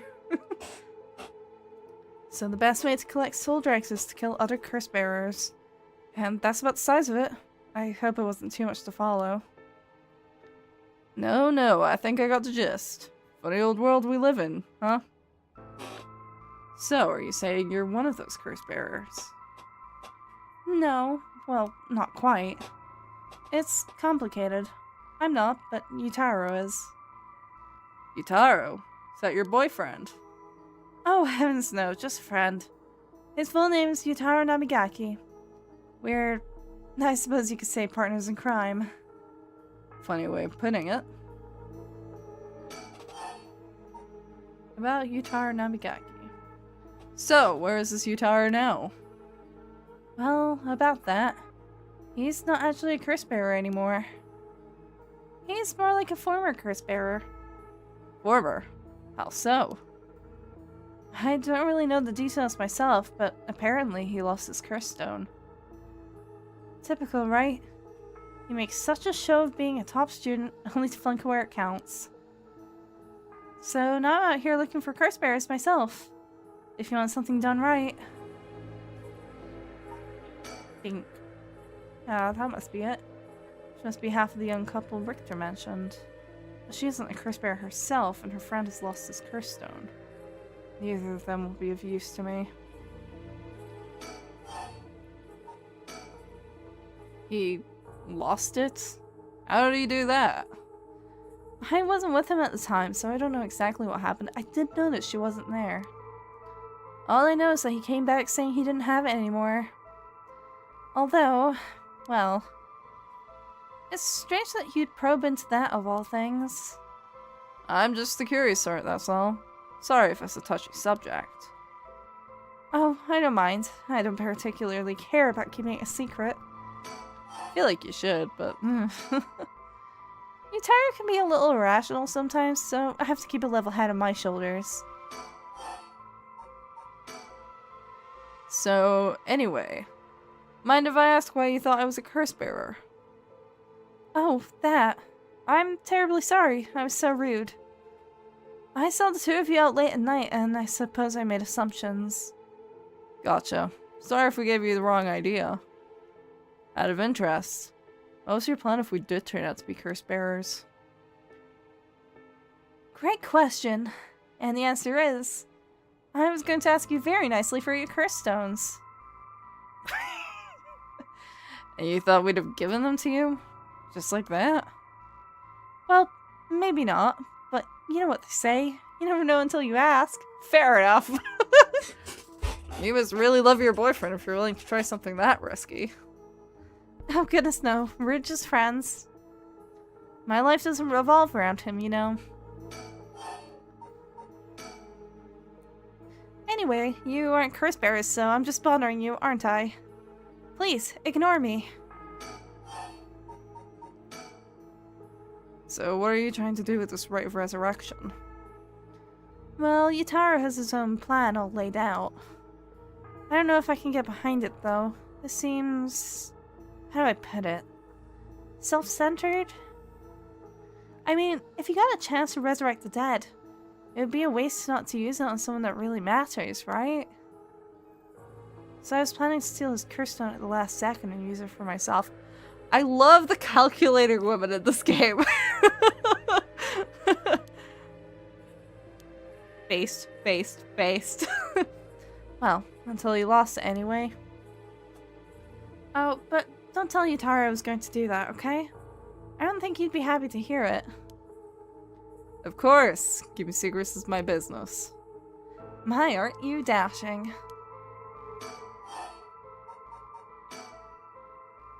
Sounds like you really have your heart set on this right. What were you hoping to use it on? Do you promise you won't laugh? Cross my heart. Well then, let me tell you my master plan. Prepare to be amazed. Ahem. I'm an art student, you see. Woodblock prints are my specialty. Ukiyo-e in particular. Ukiyo-e, huh? You must be a cultured lady. Really? Do you think so? Everybody says it's a strange interest for a girl to have. Why? I like ukiyo-e. Ukiyo-e. That's really hard to say in an English sentence, huh? Ukiyo-e. You know, people often think of ukiyo-e as some inaccessible high-class art form. That's actually totally untrue. Back in the Edo period, it was the art for the masses. Amusement for the common people. So when you think about it, we feel exactly the same thrills from every brushstroke as they did back then. Isn't that fascinating? I love how unamused Haruhi looks. Huh? Huh. Yeah, I guess. And as far as I'm concerned, the undisputed king of ukiyo-e is the one and only Hokusai. Have you heard of him? Sure I have. He's famous. Didn't he live somewhere around here back in the Edo period? That's right. You're just as knowledgeable as you look. His 36 views of Mount Fuji are so iconic. They're the only works of his most people know. But Hokusai was so much more than just mountains and waves. That's only the teeny tiny tip of the veritable iceberg of work. I've got to admit, I only really know him from those landscapes myself. Oh, don't worry about it. Anyone can learn. When Hokusai died at the age of 90, he left behind over 30,000 drawings. The idea you've been dealing with curses and then art students shows up like my Sonic's kissing. That's multiple drawings a day for 80 years! Amazing, right? So he kept on drawing right up into his old age, huh? Impressive. But even in his final years, he was never satisfied with his own work. His dying words were, "Should heaven afford me but 5 more years, I shall finally become a true artist." Even on his deathbed, he still thought he had more to learn. He was already the greatest painter and artist of his era. Who knows what he could have done with more time? Same with the guy that did Bezek. I don't think I'm familiar with that one, actually.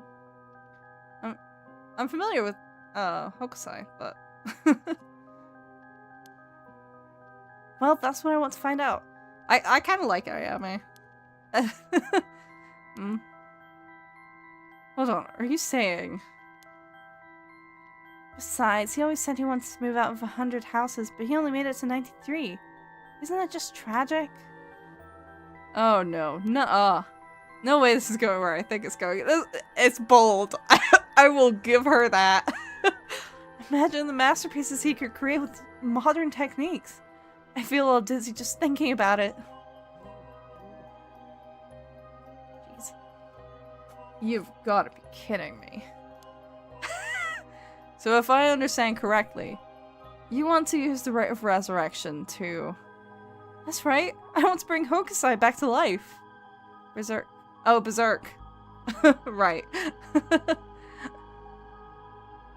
Well, that's certainly a novel idea.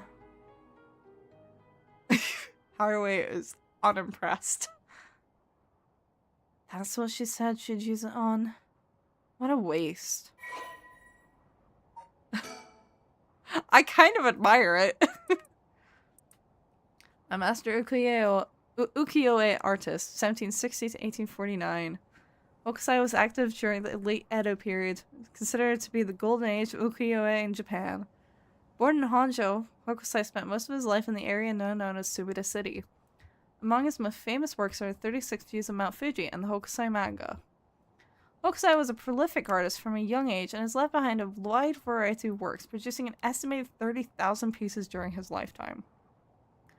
Though the general popularity of ukiyo-e declined during the Meiji period, Hokusai remained a core figure at the center of Japanese Mei movement providing inspiration for countless artists around the globe. Despite his fame, Hokusai himself was said to be rather indifferent to money or decorum, and lived a life that quite appropriately resembled that of the whimsical and otherworldly scenes often depicted in ukiyo-e. Though he went by many names, in his later years, he took on the title of Gakkyo Rojin Manji, or the Old Mad Painter.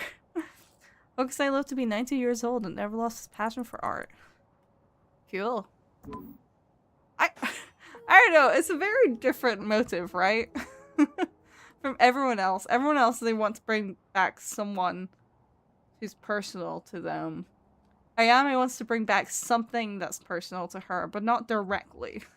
I think that's really interesting, actually. Oh gosh, is that the time? I should be going. I need to get my hands on a curse bearer before daybreak. Sorry for flanking you down out of the blue like that. Best of luck.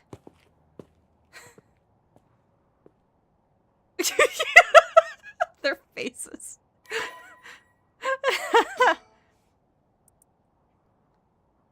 Her love of Katsushika Hokusai's ukiyo-e is so great that she wishes to resurrect him with the rite of resurrection. Ayame is a clever but calculating university student who only has time for her own interests. That tracks. She is making the best of the recent boom in the popularity of female university students, incited by their appearance across TV commercials and radio programs. Ayame is content to ride this trend so long as it allows her to get her hands on whatever she needs and wants in life. Recently, Ayame has figured out that older men will fall for her if she acts a little bit stupid. She was approached by Yutaro Nabigaki in town, and although she was not attracted to him, agreed to date him because his family seemed rich. However, she does not think of him as a human being and is beginning to grow bored with their relationship. Oh my god! I love her! What is wrong with her?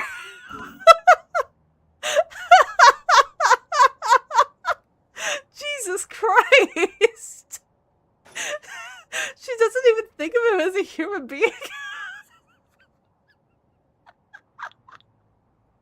Based. God. That's so funny. I love whatever the fuck is wrong with all of the women in this game. They're all... Why are they all just so fucked in the head? Well, there goes trouble. We're going after curse stones, so we should keep an eye on her. 2, if we can. Why'd you say that? Before she left, she wished us best of luck. She's got at least an inkling that we're curse bearers. My. There's a good chance we'll clash sooner or later. We're after the same thing, after all. 80s. Yeah, this takes place in the 80s. You head on back to the mansion, ma'am. I think I'll tail her for a while.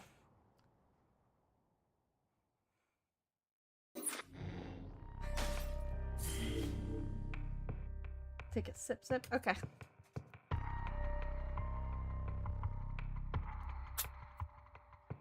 There we go. Sip, taken. God, this is so funny.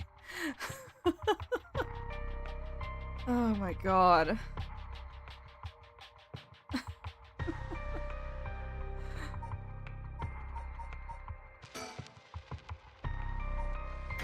Okay. Continuing.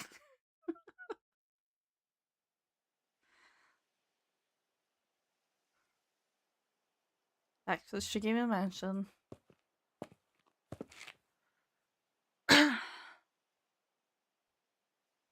Back here again. I left Richter to continue looking for curse bearers, and came home alone. You didn't, like, escort you or anything? I can hear the wind rustling in the trees. The old Shikima mansion. We rebuilt it here after the Great Kanto earthquake. It always stayed the same all these years. Even the war didn't touch it. I never liked it growing up. I always wanted to live somewhere more modern. Once a warrior clan with a mansion in Honjo, now a dynasty of police officials, the Shigema family is one of considerable repute. The family estate was originally located some distance from the city, but the Great Kanto earthquake of 1923 forced them to rebuild at a new location. The Shigema Mansion was at one time a bustling place where members of the social elite mingled. 1 year ago, however, the head of the house was struck with a sudden melancholy, and ever since their mansion has stood silent as the grave. Well, I wonder why. Could it be because their son was fucking murdered? Will this really be enough to gather the soul drags I need? What if nobody uses any more curses? I'll lose my chance to bring him back.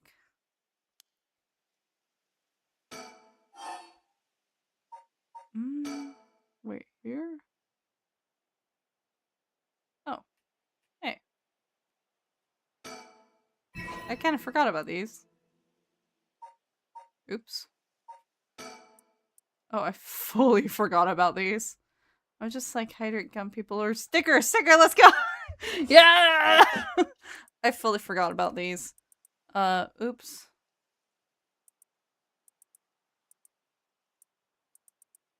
God. I'm gonna have to go back and try and find these, huh? Wait until you feel like yourself again. I feel a little more like myself.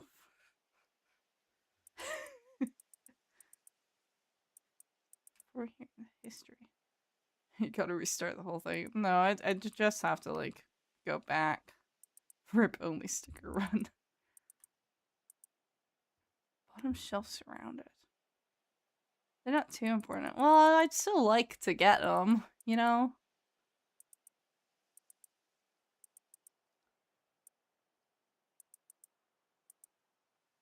You know?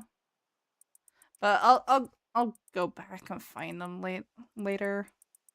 I think it's just fun. I do like when they do this, but I always end up missing them because I always end up forgetting them. And good merch idea, hint hint. I'm sure if they wanted to make merch of it, they'd do it. Also, I'm not sure how many people would actually be interested in Paranormasight merch.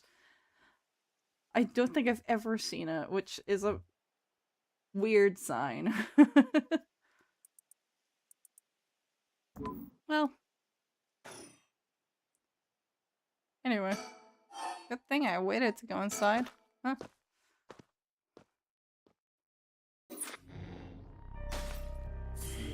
Oh, well. We are small but mighty. Yeah, but I would 100% and know 3 others would, so that's how most fandoms begin. True. I mean, there is a thing where if you go really niche, people who are fans of it are very likely to buy because it's so niche. Like, I do that with AI the Somnophiles. If I see AI the Somnophiles, I will buy. Because I love AI the Somnophiles, and it's very... It's relatively niche. It's not so much that I never see merch of it, but it's rare enough that when I do see it, I do buy it. But I think my concern would more so be, I think it would get hidden among the rest of my table. You know? I don't know. Tezo Susumi. I know this game does have quite a dedicated cult following, but that's very different from people who actually attend cons and buy merch. Well, with this, we'll visit every place connected to the 7 mysteries. This is the last spot, huh? We've got nothing to show for it. Even though every last location looks suspect from top to bottom. Maybe we came at the wrong time. There might not have been any curse bearers around. Sounds like we'll need to do another round before morning comes then. Or maybe someone's been observing our movements. Looking straight into the camera like The Office. What? No way. It's just a thought. Either way, we should check out this last place. Let's hope we finally get a lead. I know last time I tried to do a really gruff voice for Susumi, but I think that would actually wreck my throat right now.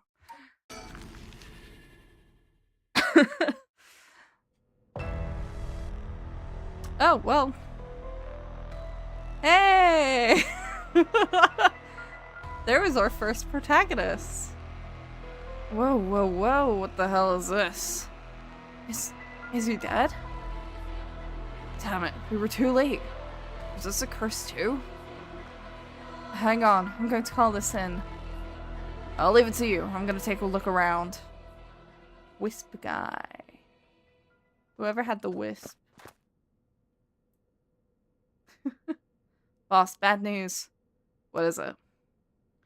Another mysterious death was reported in the area just now. The medical unit and forensic team are on their way, but it'll be a while before they arrive. That is bad news. So they got someone else. You think this is the work of a curse bearer? With suspicious deaths popping up one after another, we have to assume it is. Shit. Guess we'll be stuck waiting around for a while.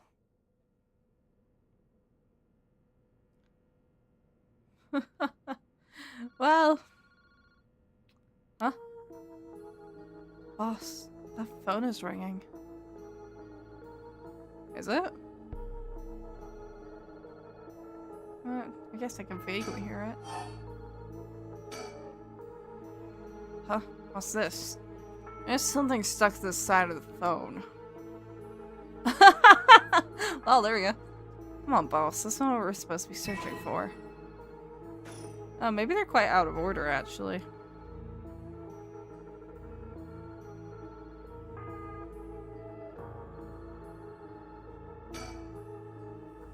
I checked the surroundings earlier. There were no signs of a curse bearer or any curse actors around. The ringing of the phone is the only sound coming through the quiet park.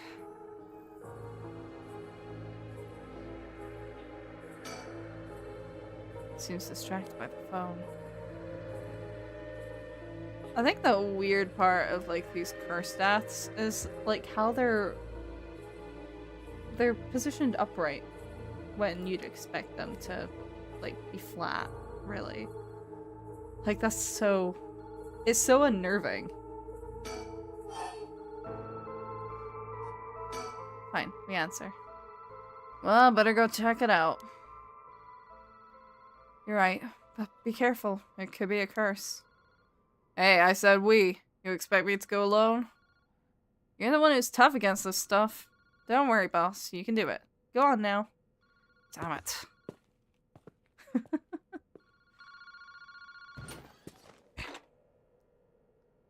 Hello? Kitchenbury Park phone booth. Evening, Detective Tsutsumi. How are things looking out there? Who is this? I finally got him. The real deal. Detective Tetsuo Tsutsumi himself. Wait. That's Chief Inspector Tsutsumi now, isn't it? You've come a long way since we last met. I asked you to identify yourself. Man, have you forgotten already? After all the time we spent together? What a time that was. As I recall, I gave you quite the runaround. Wait, is this?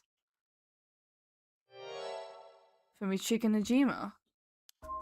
Oh, motherfucker. That's the previous murderer from a decade prior? Or a couple decades prior? What did you say, Fumichika Najima? Like the one from the Najima murders? Ding, ding, ding, you got it. I had a feeling that the great Chief Tsutsumi would remember me. I spent 20 long years in a cell thanks to you. That shit was not easy. You should be thanking me. Should have given you plenty of time to think and atone for your sins. Haha, that it did. I've repented. My conscience is clean as a whistle. Bullshit. 20 years in prison didn't even begin to make up for the shit you did. I don't know about that.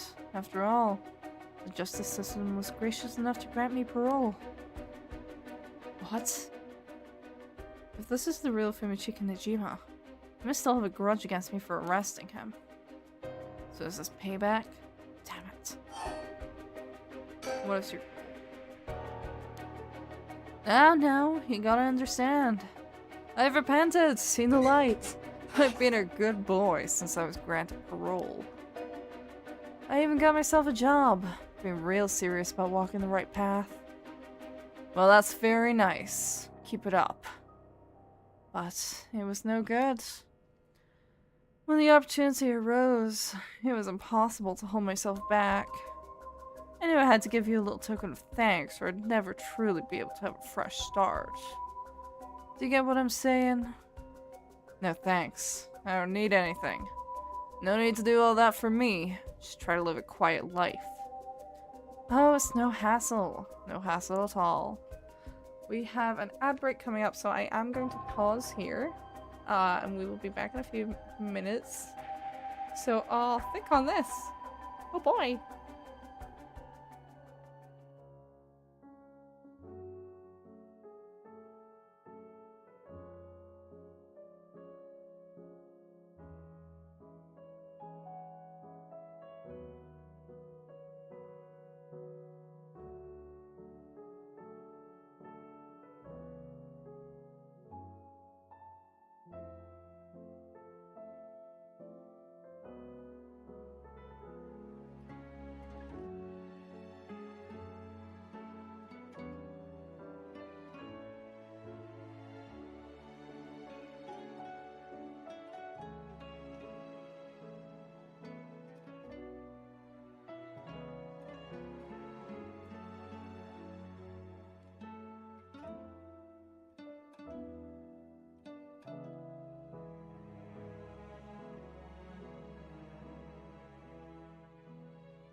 Okay, we return.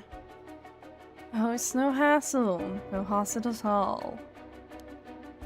It would be all too easy to just kill you.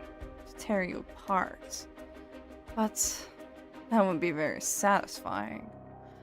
Certainly not after 20 fucking years of waiting. That's a long time to nurture a grudge. You fucking bet it is. I let it gnaw at me, grow inside of me. I thought of nothing else. All that time, I played model prisoner, endured the harassment those asshole guards threw at me. And I did it all for you, Tatsumi. So please, just accept my deepest and most sincere feelings. Sorry, but I'm afraid I don't feel the same way about you. Shut the fuck up. That attitude of yours is why I'm saving you for last. What are you planning? Whatever it is, bring it on. I'm not running away. I just told you I'm not coming for you yet. Pay attention when people talk, shithead. You see, this time,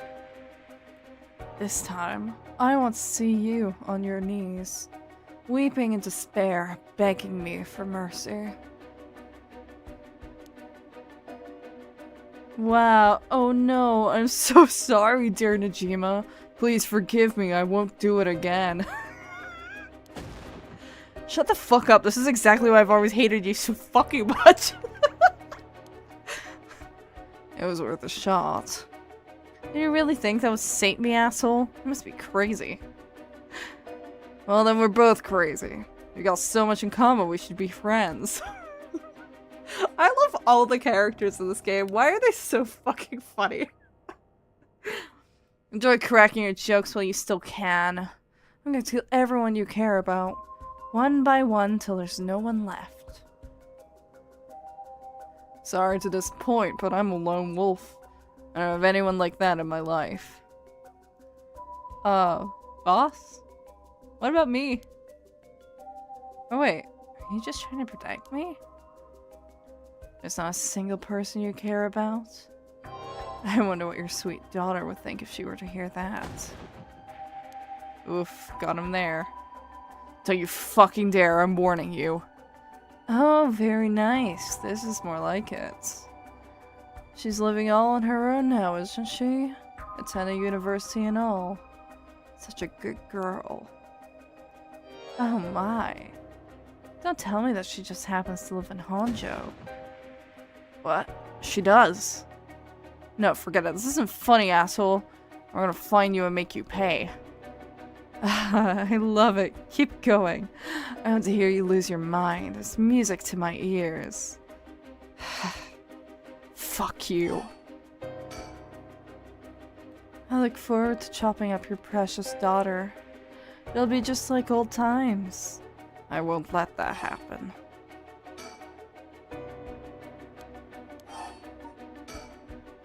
How do you know where I am? That's my favorite part. The sound of confusion in your voice is to die for. This is delicious. I can't get enough. I'm not telling you shit. Have fun wrecking your tiny little brain for it.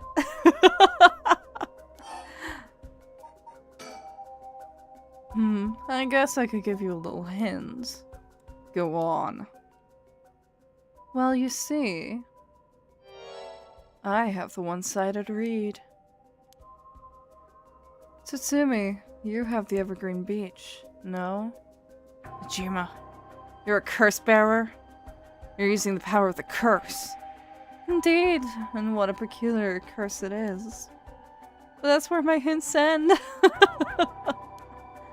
God damn it, Kurosako could have fallen into worse hands. One more thing we should discuss. In fact, it's the most important thing. I thought you were finally going to shut up. I'm already sick of you, so I'll pass.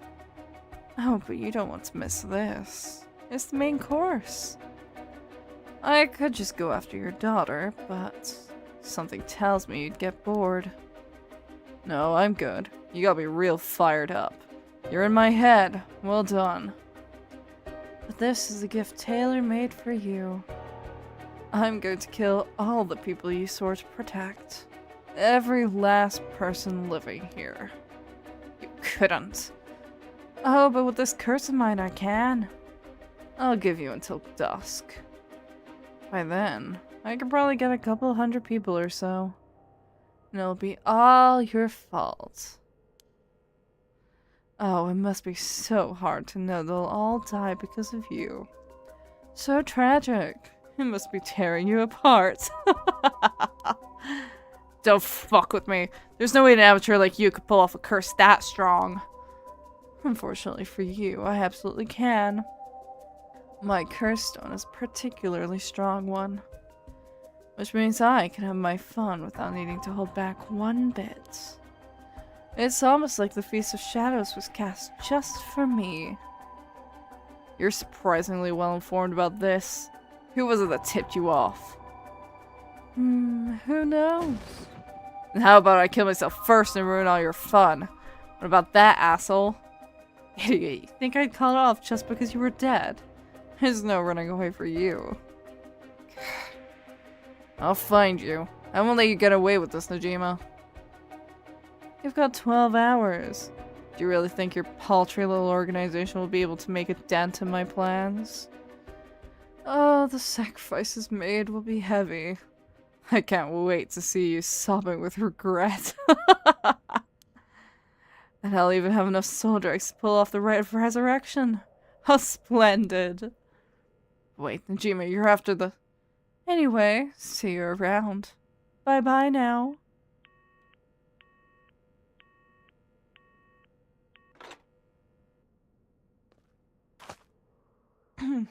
Well. Boss. Aria, did you catch all that? Najima, what is he planning? Who knows? For now, we need to find him and get him into custody. Send word to HQ. But the fact that 7 mysteries are wrapped up in this is gonna make things tricky. You mean with Najima being a curse bearer? Just our luck, really. Couldn't have been a worse guy. Sounds like his curse will be able to kill a lot of people at once. I'd like to avoid getting our investigators caught in the crossfire. We'll use them to find out where he is, but then we're going in alone. We should try to collect as many curse stones as we can before that. Let's hurry. Aye aye, boss. Later, it was reported that a total of 3 suspicious deaths were discovered that night. Najima's threats, along with the curses, were kept secret from the general public. However, the Honjo serial killing still made international headlines following the death of police officer Hajime Yoshimi. At Susumi's request, a large-scale investigation was launched into Fumichika Najima's whereabouts. Susumi and Aria themselves spent the rest of the night looking for the curse bearers in the area, but their search ended in vain. And with that, the curtain closed on that cursed night. 12 hours to sunset. Oh, so they're gonna operate in the day. At least from here, it seems. Okay. We've got 2 paths here.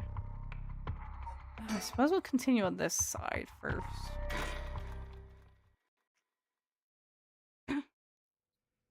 That's supposed to be 9 a.m. Kinshibori Park.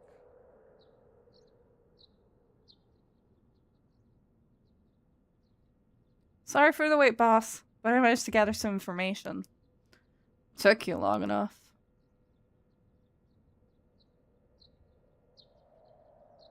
Burp.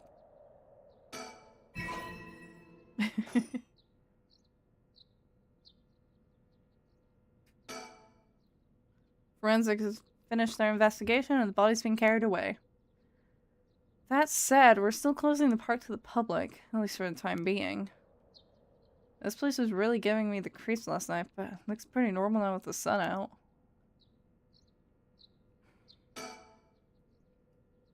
He's been up all night gathering information. Must be nice to be young and have that kind of energy, but I'm glad to have him on my side. Gave me a chance to rest up.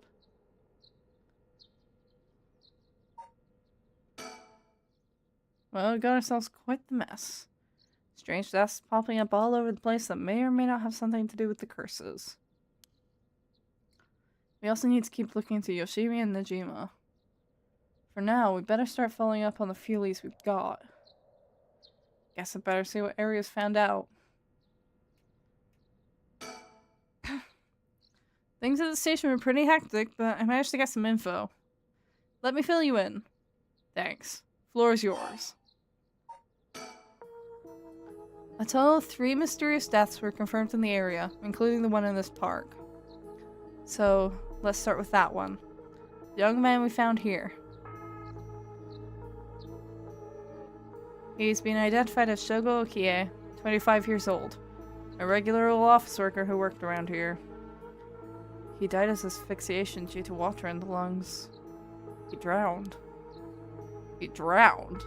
In the middle of the park? That's not possible. It's gotta be a curse we're dealing with here. About that, boss.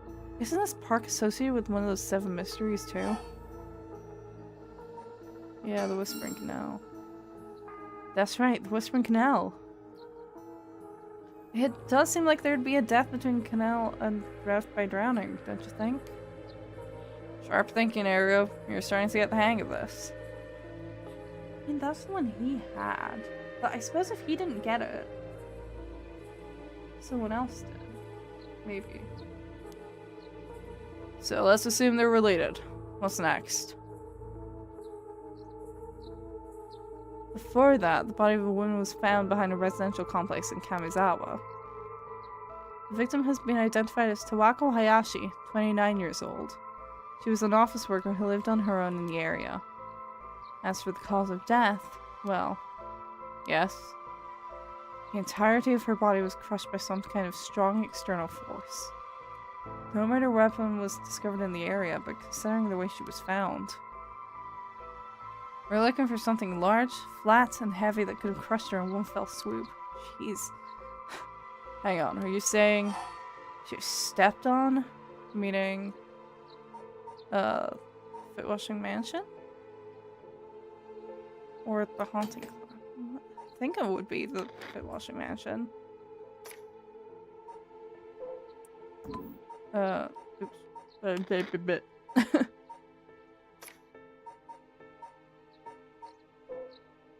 This was...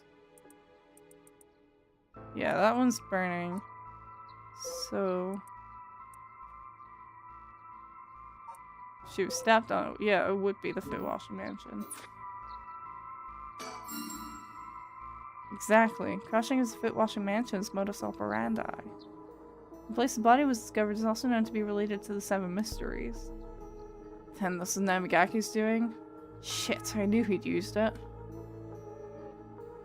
Judging by the amount of soul dregs, the victim was just a regular person, not a curse bearer. Guess we should report this to Paranormal Affairs. Got it. And as for the 3rd victim...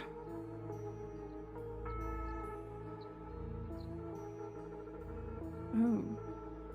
He was identified as Kohei Janochi, 32, a teacher at Komagata High. He was found in the school's courtyard. The cause of death appears to be external trauma from a fall or heavy blow. The impact crushed his arms and legs. Since he was found in the middle of a courtyard, he couldn't have fallen from the gymnasium or the main building. A teacher dying at school. And not just any school. Komagata houses one of the 7 mysteries. The Fool's Procession. Right, it's where the Fool's Procession is supposed to be. It's too big of a coincidence.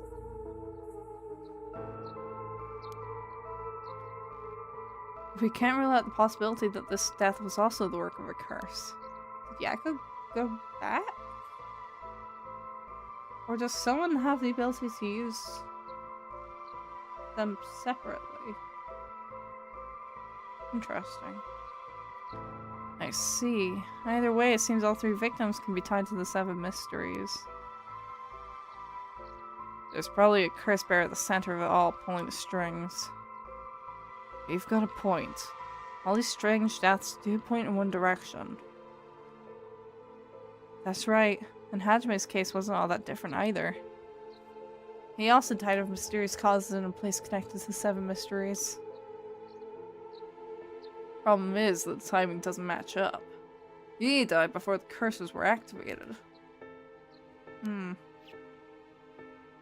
he have been hit by a different curse? One that didn't have anything to do with the 7 mysteries? That's a thought, but... if that were the case, we'd be dealing with a powerful practitioner. One who could pull off a curse like that without using a curse stone.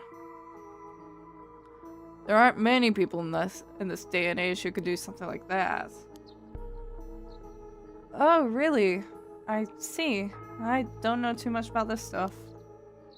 I'd be more surprised if you did. I mean,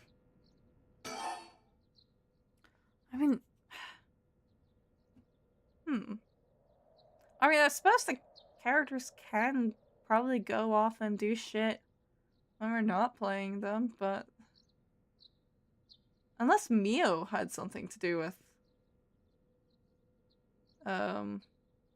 Jinochi. But she could have.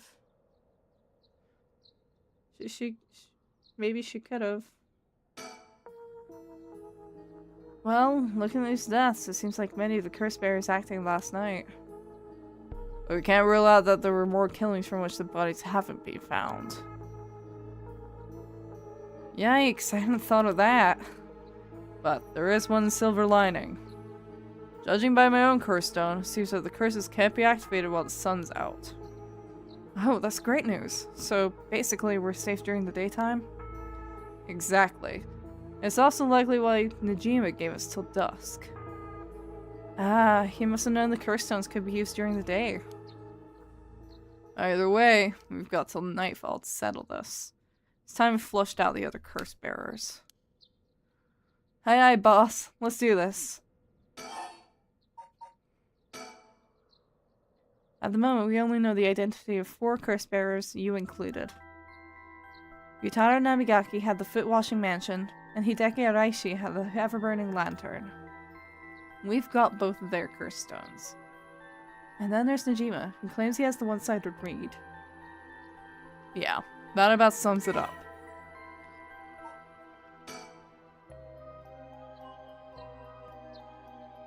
Yeah, so we know a few more.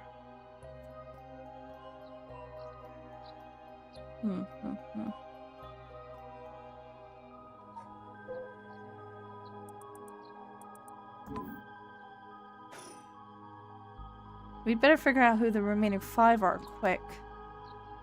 How should we go about looking for them? There is no point in searching blindly without a lead. Let's focus on other things for now. Tracking down Najima may lead us to the other curse bearers too. Either way, he should be our top priority. He could do some real damage if we don't get him. I also want to look a little more into Yoshimi. I've got a feeling there's some connection there. Aye, boss. Sounds like we've got our work cut out for us. I asked around Sumida's community safety bureau where Yoshimi was stationed. It seems like he was investigating the apparent suicide of a girl named Michio Shiraishi. Ah, yeah, I heard about that.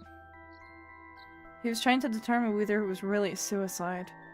Looking into the height of the building, the force of the impact, her wounds, all that. He must have suspected some kind of foul play, because he ordered a full investigation. But it had already been deemed a suicide, and his superiors told him not to go stirring things up. Oh, that definitely means there's something more is afoot, huh? Huh, what was the evidence? Well, according to the report I found on his desk last night, the body was found at the foot of a building, a ways away from the road. There was no evidence of vehicular collision, so it was ruled a suicide, but he thought there was more to it? Yes. A truck or other flat-faced vehicle traveling at high speeds could have inflicted similar damage.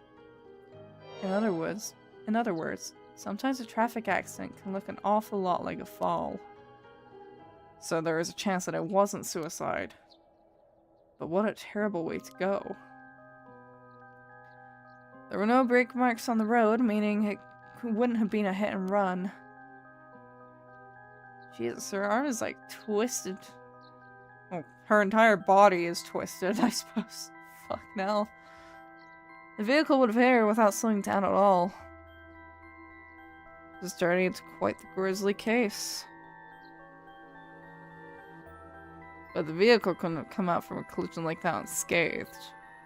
Exactly. So I asked the traffic bureau to keep an eye out for any vehicles with frontal damage. But I haven't heard back from them yet. I don't think they're looking very hard. So we've got no proof. That's sad if it was a traffic accident rather than a suicide. And it's possible that someone silenced Yoshimi because he was on the verge of discovering the truth. That's true. You think the driver is the one who did him in? Not quite.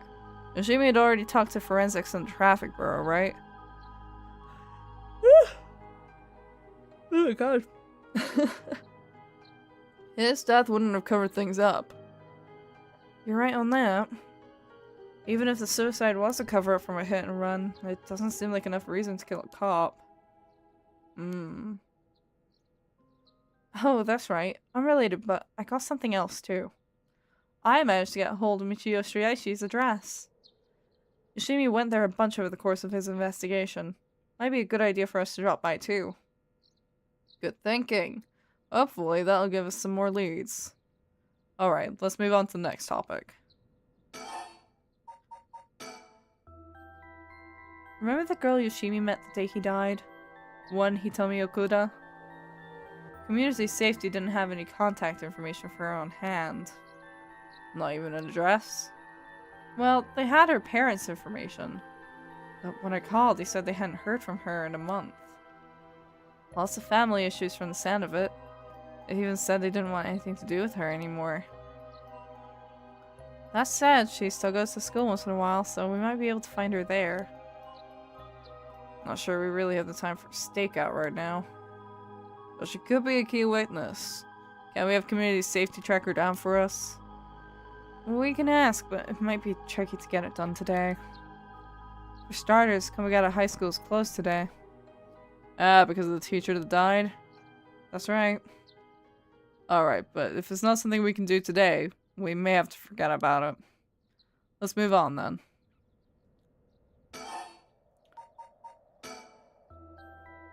I got some information about Yoshimi's fiancé from community safety. Her name is Maya Chozawa, 27 years old. She works as a beautician in the area. Look, I even managed to get a picture of her. She sure is a beauty. But... oh boy. Here it comes. But what? Community safety hasn't been able to contact her since Yoshimi died. Not by phone or at her house. In other words, no response. Dead silence. There it is. Can't things just be easy for once?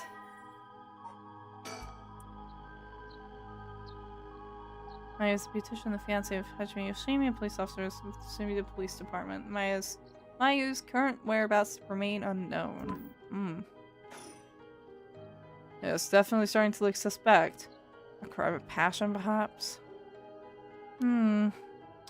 It's fairly common for people to be killed by a lover or a spouse. But Yoshimi was well liked, and they've been together for over 10 years. You never know. Things could be different behind closed doors. I guess so. But we'll have to consider the opposite scenario too. It could be the same person who was out for Yoshimi's after his fiancé as well. She could be in danger. You're right. Either way, she's important to the case. HQ already has people looking for her. We'll know as soon as she's found.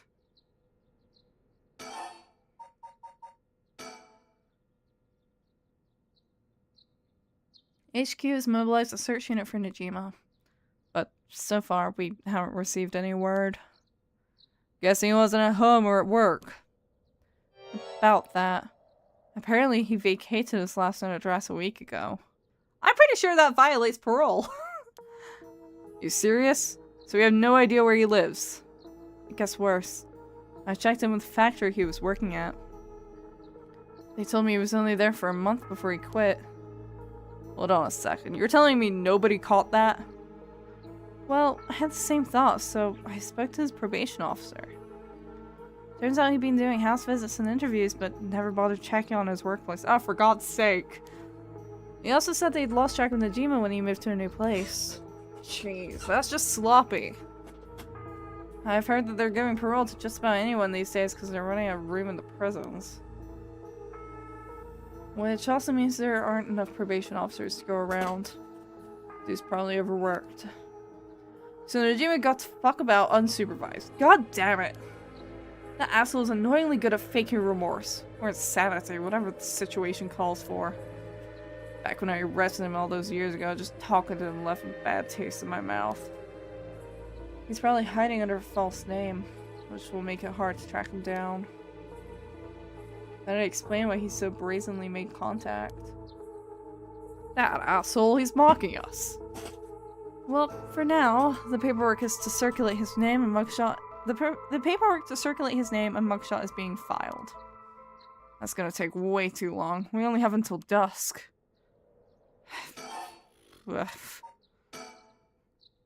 Speaking of Najima. Yeah. Did you manage to reach her daughter? It'd be best to put her into protective custody as soon as possible.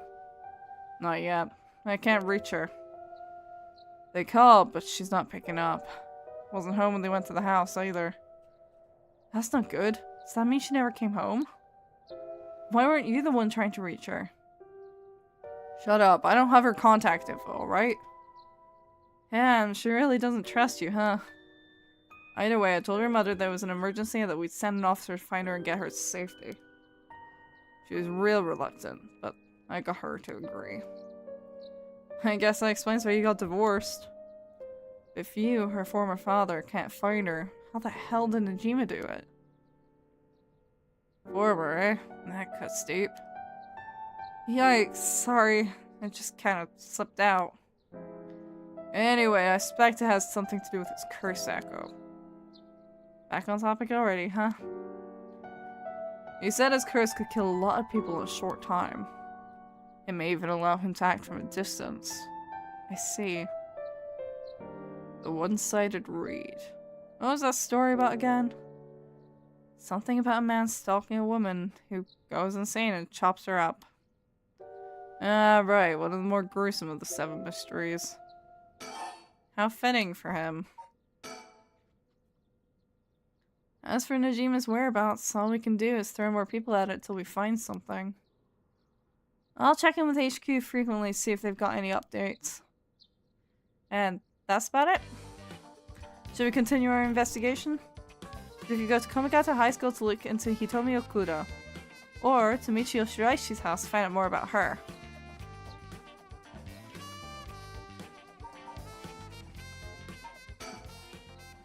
There's a lot we need to do, but not a lot we can do. This ain't looking good. We're gonna run out of time if we don't do something. Gotta keep moving.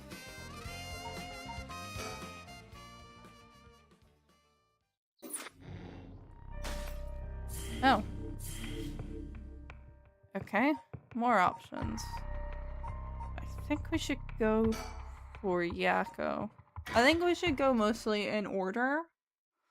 I feel like. So like, top to bottom, left to right, you know?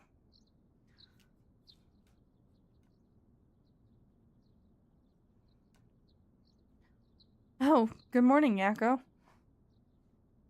Huh? Yako? Rise and shine!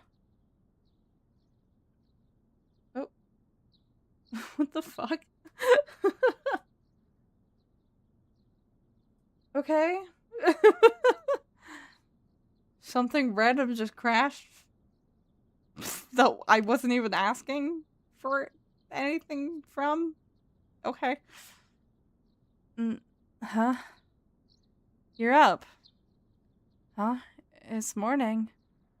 Are you okay? Can you remember your name? Duh. I'm the Spectre of the Spirit Board. Yes, I am the Spectre of the Spirit Board. No, don't fall back asleep. You must still be dreaming. Wake up. Yes, I'm Yako Sakazaki. Good. Oh, Mio, thanks for last night. Was everything okay? Yep, still alive. I couldn't dispel the Kurosako or learn the identity of who used it, but I managed to at least get away. In that situation, it's the best you can hope for. I'm sorry I got you involved in something so dangerous. I meant to look for you as soon as the sun rose, but I was just so sleepy. Can't even remember when I fell asleep. It's okay. It's only natural to be exhausted after what you went through. Besides, I also feel bad that you've been wrapped up in all this. It's supposed to be my job to prevent that from happening. Oh yeah, you said something about that last night. Just who are you exactly, Mio? Oh, well, the truth is, I've been trained in things having to do with supernatural. Huh? You mean you can learn that kind of stuff like you would with flower arranging? I had quite the eventful childhood. That sounds like it must have been tough. Yes, it would take a long time to explain, so let's leave it at that for now. As fate would have it, I've ended up as the apprentice, or maybe more like assistant, to a notable paranormal expert. Schools have always had more paranormal disturbances because young people tend to be more susceptible to these things. I've sent to schools that may experience something paranormal and put a stop to it before it happens. Wow, that's amazing. So it's like a part-time job you do while also being a student? Well, I do help maintain public order, but it's all part of my training, so I don't get any money. Oh, you've got it rough then. Still, that really is amazing. You were so cool when you faced off against the evil spirit. I never know if I should be happy when you compliment me like that. But anyways, that's why it's up to me to resolve any paranormal issues at the school. And why I'm going to look into the cause of all this. But for now, let's head to school. Yeah. Oh, do you have your curse stone? Now that it's daytime, its power is diminished. I should be able to hold on to it. Want to give it a try? Right, I do have it, but... Yako. Is it really so wrong? Trying to bring Michio back, I mean... I can't approve of it. It may seem like a dream come true, but if it involves taking the lives of other people, then... Yeah, true. I want to make sure this whole ritual ends without anyone getting hurt. That's what I believe, and what I'll put before anything else. I'm sorry, but is it okay if I hold on to it? Yako. I promise I won't use the curse no matter what, but maybe there's some other way. I just have this feeling that I shouldn't give up on the possibility just yet. That said, I'll help you. Even if it's to stop the curses. For the Michio that still exists within me, I'll settle things so we can move forward. Okay, but if you ever feel in danger, you can give me the curse stone at any point. Right, thank you, Mio. Okay then, let's go. Candy Shop Sonoya. An old-fashioned candy shop located on the street corner in Honjo. It's been in Yako Sakazaki's family for 3 generations. On the weekends, you can spot Yako watching over the store, cooking monjayaki, and playing traditional tops and card games with the local children.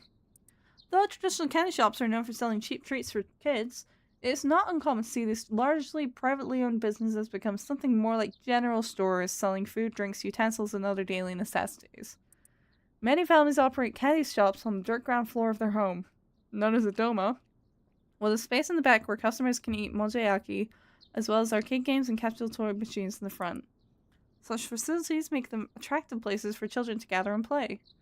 However, the harsh reality is that traditional candy shops, which thrived during the period of high economic growth when many confectionery manufacturers entered the market, are experiencing a steady decline due to the rise of convenience stores and changing children's interests and tastes. Ah, the Family Mart curse.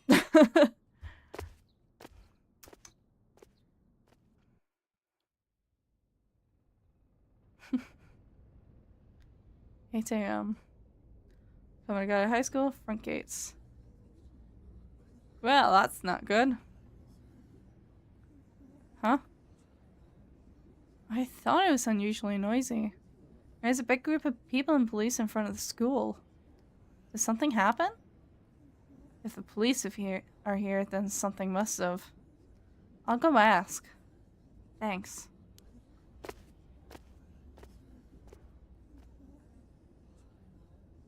This isn't good.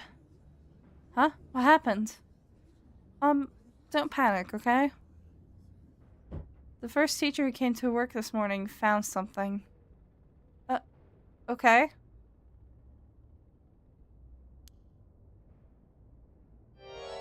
Mr. Janochi was found dead in the middle of the school grounds.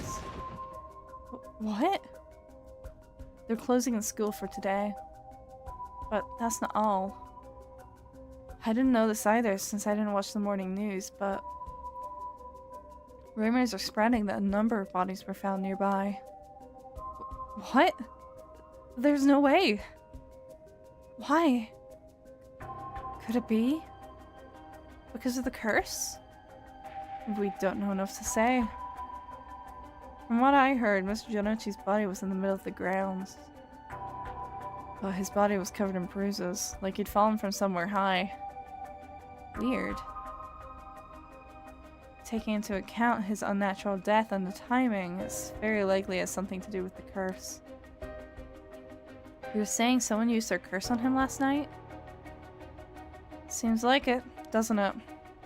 That's so scary. Yeesh, so the curses really do kill people. And someone used it. Shh, keep your voice down, okay? What would happen if another curse bearer heard you? Sorry. His deceased body was discovered on the school grounds at dawn.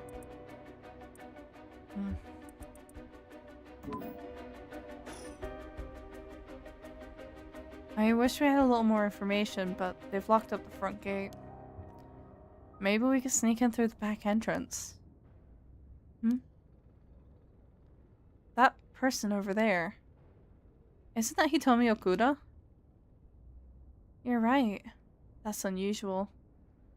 Oh, but she was at the school last night, too. She must know something about Mr. Janochi. Let's see what she has to say. Oh, Mio, wait for me!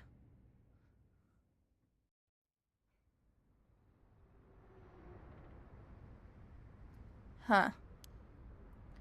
So you're telling me the two of you were the ones at the school last night? No sense hiding it, then.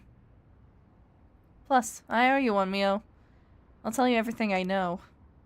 Thank you. She owes you? Oh, yeah. Right after I transferred here, there was a bit of trouble. She gave me one of those, what was it? Oh, exorcisms. Oh, so that's what it was.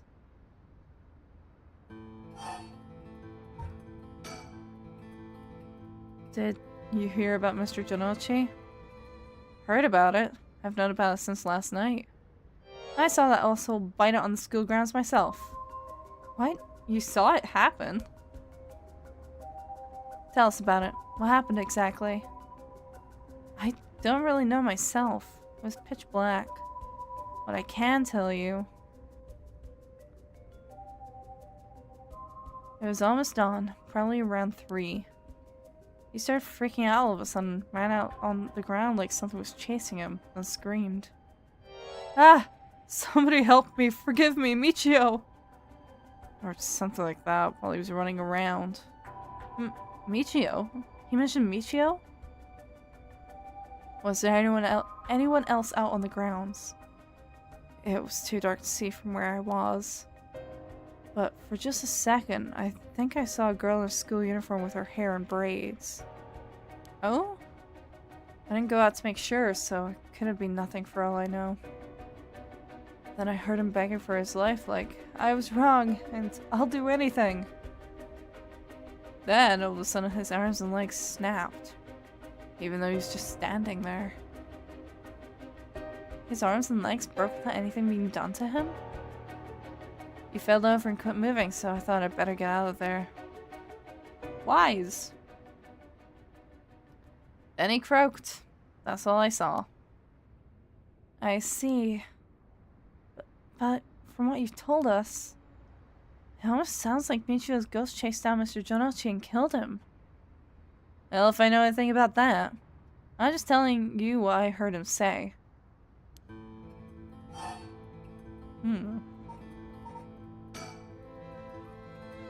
Did you tell that story to the police?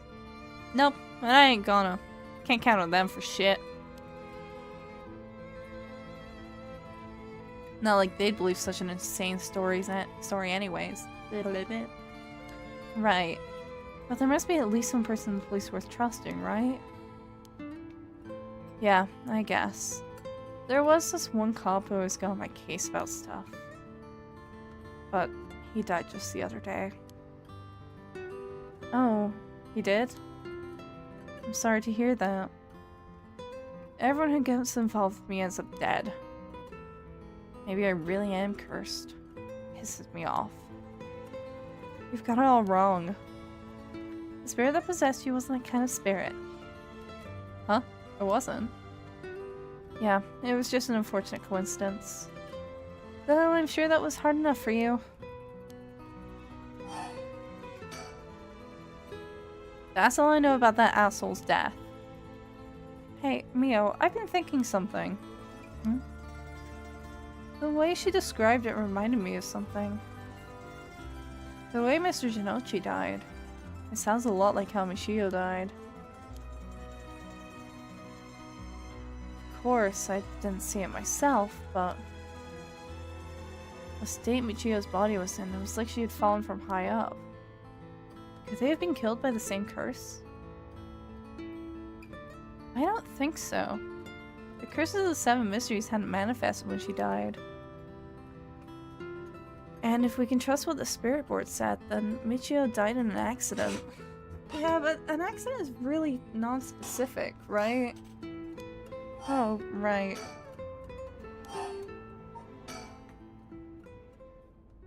Hey, tell me, were you possessed by some kind of evil spirit? I don't understand it all too well myself. What I can say for sure is, thanks to Mio, the weird symptoms that were happening to me all went away. Yep, some people are born with a natural sensitivity to the paranormal. They tend to end up isolated as they struggle to relate to the people around them.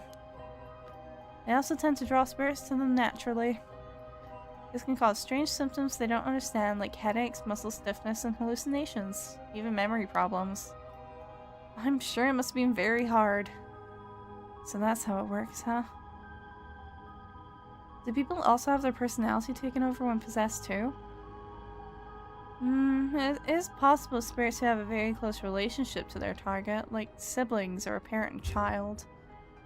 But you almost never hear about people being taken over completely. It's when the two parties aren't in sync that those negative effects can start to appear.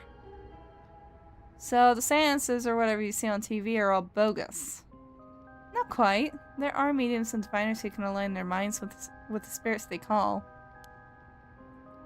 Though there are people on TV who are just putting on a performance. Huh? There are people who in life had extremely powerful spirit sense or a deep connection with the person. But even they shouldn't be able to completely take over the person they possess. And even if they could, it'd only be enough to pressure them to choose certain behaviors that wouldn't be unusual for them to do on their own to begin with. If that's the case, wouldn't you not know if you were choosing that behavior of your own will or not? Hence why there are a lot of cases where people don't even realize they're possessed. Though spirit may influence the behavior and memories of the host, the deeper their connection in life, the easier it is for that to occur. I see. Getting possessed by a spirit is pretty complicated, huh? It must have been tough for you being possessed for so long, he told me. Whatever might happen to me doesn't make any difference. Me being able to see spirits and stuff has nothing to do with how things ended up like this. Yeah, it's not like being able to see them is your fault either. Same goes for me. Maybe it's just something we have to live with. I think you have a knack for it yourself, Yakko. I bet you could see them too with a little training. I think I may pass.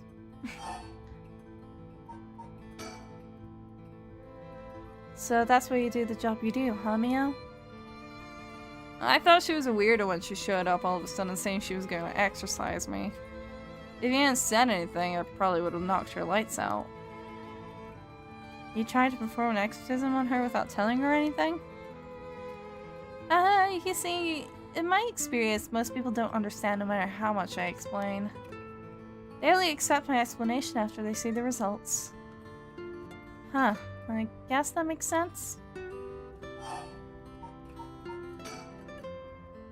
You told me, last night before you witnessed Mr. Donouchi collapse.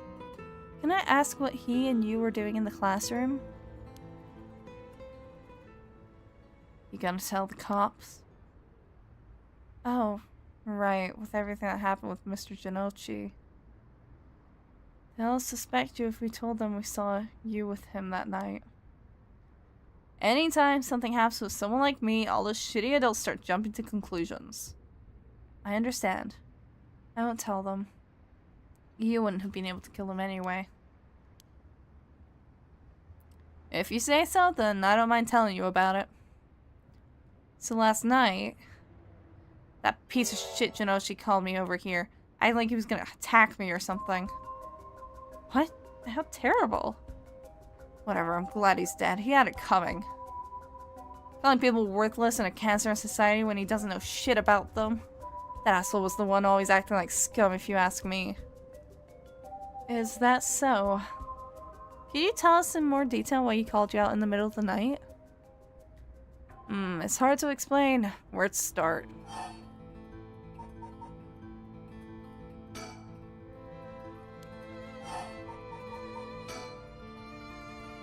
What did you mean by Mr. Jinochi acting like scum? Was he doing something bad?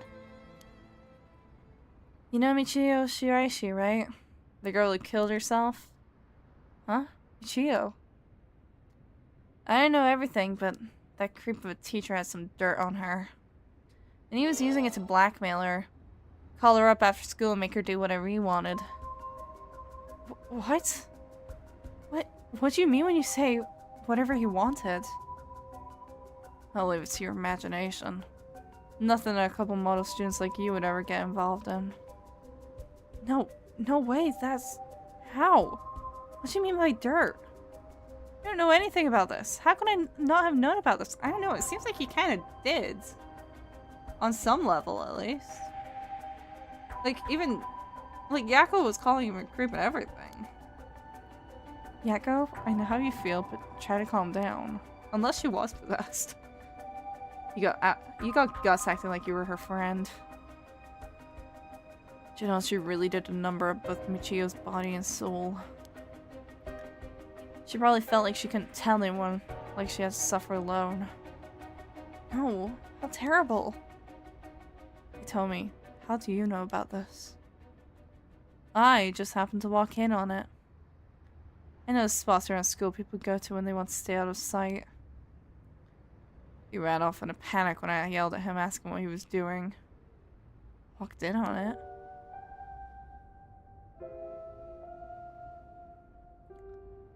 I couldn't just leave her alone, looking like she was about to cry, so I stuck around for a bit. She told me everything that happened in whispers. She probably figured I wasn't the type to spread that stuff around. But she never asked for my help. She told me that she was fine and to keep it a secret. Chio, why? She probably thought she just had to grit her teeth till it was through. She was naive. I tried to tell her that if you give guys like that an inch, they'll take a mile. She kept saying about how it was her punishment. She was soft. No.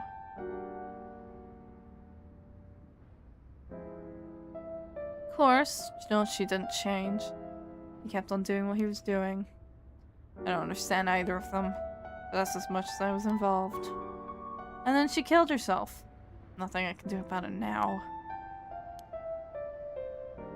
You told me if you knew about it, why didn't you? You trying to say it was my fault? She told me not to say anything. She told me it was fine. So what the hell more responsibility do I have other than what I already did? Yako, there's no point blaming Hitomi. Michio, why?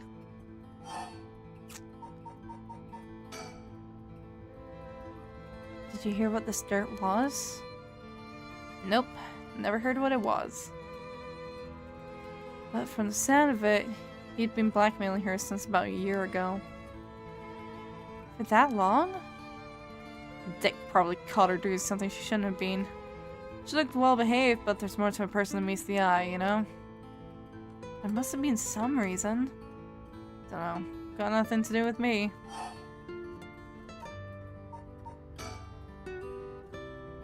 So, last night. How did it start? Right.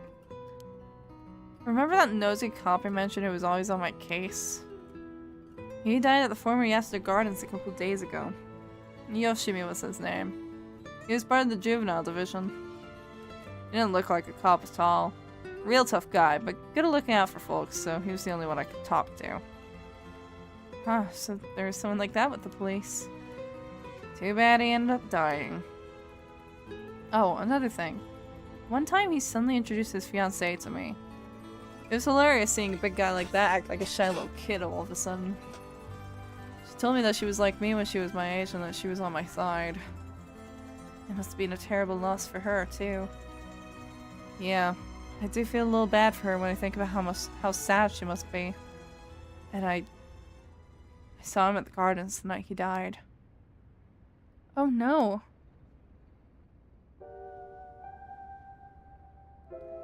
Whenever I would get worked up over something, Yoshimi always took me straight to that park. Then he'd listen to whatever it was I was pissed off about. That day, he called me over there like usual. But something seemed off about him.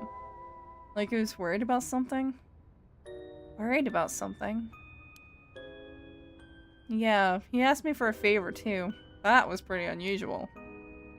A favor? What kind of favor? He handed me a weird talisman and asked me to hold on to it for him. A talisman? Yeah, just a normal good luck charm. I figured if that's it, then sure, I'll take it. I have it with me now. But that wasn't all. Then he told me that he wanted me to look for a talisman Michio Shiraishi had that looked like this one. Huh? Michio? What does she have to do with this? Yoshimi had been meeting up and talking with her. While they were together, he knows that she had a special talisman or something. But apparently Michio always avoided the subject. A talisman that Michio had. He knew that I knew her, so that's why he asked me, he said. Could there have been something that Michio couldn't tell even the police about? I know things at home were a little complicated. From what I heard, Michio was keeping her mouth shut about what Janochi was doing to her. Hard to talk to the cops when someone's got dirt on you. Hard enough to talk to the cops anyway. And I didn't squeal on anything about Michio either. Michio? What is it that had such a strong grip on you? So basically, Yoshimi didn't just have his eye on Michio, but her talisman too. But after she died, he didn't know where it ended up. So since I knew her from school, he wanted me to look into it for him. Is there something special about the two talismans? I wonder why he gave it to you. Well, if I know. When I looked inside it, there's just a weird kind of grimy scrap of wood. So you've seen inside it? But from the way he was acting, it seemed important to him somehow. But to be honest, when he was asking such a pain in the ass, I figured he had to be serious about it. Oh, and since he died right after that. Yeah, he even said to me, if anything happens to me, take those two talismans. Give them to a guy named Nakagoshi at the police department. Knowing what I know now, he probably felt that something was gonna happen to him. Nakagoshi. Do you know him, Mio? No, I've just heard the name, I think. There really is an Ekagoshi. That's a relief, at least. Anyway, it didn't feel right just ignoring a dead guy's last request. You telling me? Yeah? That talisman. Would you mind if I had a look at it? Sorry, but I don't trust you all that much yet. It's important to me. Oh, okay. Right, we have an ad break coming up once again, so we will continue this conversation after the ads. Whoa.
Right, continuing. Swiftly onwards. The classroom last night. So, last night you were looking for the talisman Michio had? Yeah. And I figured that piece of garbage teacher would know the most about Michio. I asked him yesterday afternoon if he knew anything about her talisman. He gave me some cryptic response like, I can't talk about it now, come to the school tonight. He even gave me the code to the lock on the back entrance. He seemed pretty willing to give it out, so I wouldn't be surprised if he's used it for secret meetings before. Yuck, I can only imagine. We climbed over the front gate to get in. Yeah, so yeah, we met up at the classroom in the middle of the night. Nothing he said made any sense. Like, that it was really Michio and stuff like that. He went on and on about how it was my fault and that if only I hadn't been around or something. Grabbed a hold of me, breathing heavily. Yeep. Were you okay? Yeah, that's right when you two showed up. I was able to get away while Jinochi was freaking out. Oh my gosh, good thing you got away. So it's really all thanks to you two that I got away. But I didn't get any info about the talisman, so the whole thing was sort of a bust. Afterward, I was wondering what you two were up to, so I head nearby. Then I saw you and old man Ashimiya talking, and then Mio showed up. Oh, you did? That's also why I saw Jinochi come back outside and bite it. I see. So you were only here to look for Michio's talisman.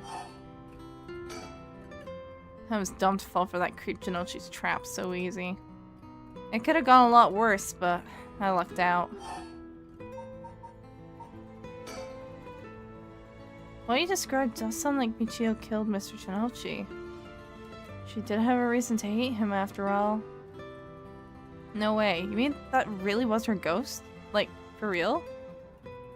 Those who die bearing strong resentment or regret can occasionally become spirits, either bound to a place or roaming freely. However, it would usually be impossible for them to kill the living. Most have that kind of power. But it's possible they could possess someone close to them to act on those lingering regrets. Ah! Huh, wonder if that's what happened. Maybe that's what happened. Alright then. Supposing what the spirit board said is true and Michio's death was an accident. And she must have had some regrets. If she really hadn't given up on living, that is. I don't think she was the kind of girl who would just give up no matter what the situation. I don't really know, but she didn't seem like she had something tormenting her so much that she'd kill herself.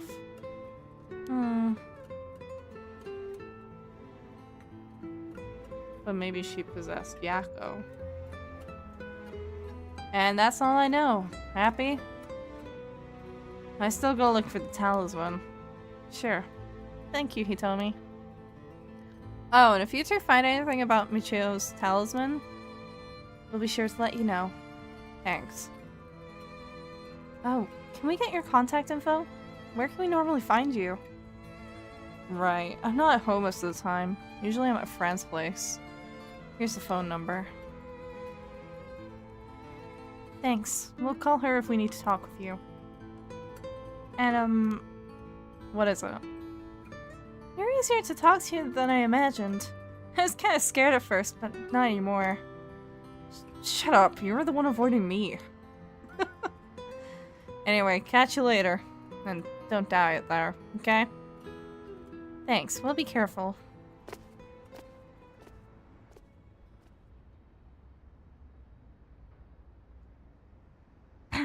Alright then. We've got a lot of new information. Sounds like Mr. Jinochi was killed by a curse, just as we thought. Which means there's a curse bearer at the school. Multiple, in fact. Multiple? You think so? Yes, the curse cycle we experienced in the school and the one that killed Mr. Jinochi seem to be different. The people in the school at the time other than us were Mr. Jinochi, Hitomi, and old man Ashimiya, who you ran into. I was thinking it would be among them, but there was one more person. He told me he saw a girl in a school uniform with braids. From what he told me was saying, it doesn't seem like she's one. Mr. Janocci is pretty suspicious, though. If he were a curse bearer, it would certainly explain why he was killed. Right. That's why I say there are multiple. Oh, right. The person who killed Mr. Janocci would have to be one, too. That means it must be either the mysterious girl or Old Man Ashimiya? Yeah, we should certainly be careful of them. That's sad. The mysterious girl and the fact that Mr. Janocci thought it was Michio that was attacking him has me wondering. Of course I doubt Michio herself was actually there, but... Oh, I just remembered. I also saw Mr. Araishi outside the main gate last night. You did? It's like he's involved with the curses given that he's the one doing research on the right resurrection. So we'll have to be careful of Old Man Ashimiya and Mr. Araishi. I want to believe that not all curse bearers would be hostile, but... As for what to do now... I'd like to find the one who's responsible for the Feast of Shadows that set this off, and how they did it. I don't think we'll be able to end this without stopping at its source. Huh, that makes sense. In which case, next we should do... what exactly? We'll need to talk with Mr. Araishi. He definitely knows something. It should be safer during the day, so I think we should try to look for him. Got it. I'll help in any way I can. But the school is closed. I wonder where he could be. Let's try heading someplace someone may know where he is. Where to go then?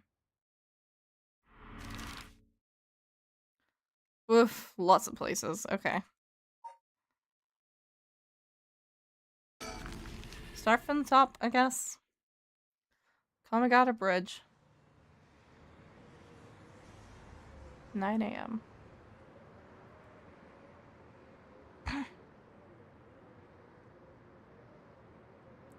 Whee! And so, Miyako Suzu and Yako Sakazaki decided on their next location to investigate. Okay, well.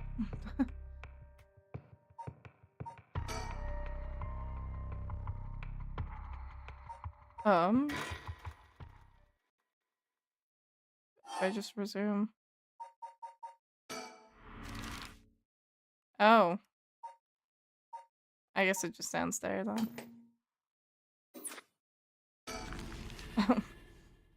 Okay, well it's probably just gonna loop us until we finish something else, huh?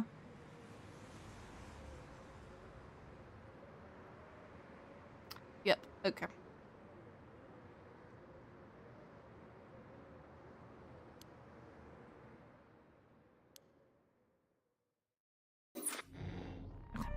Well, that sells that, I suppose.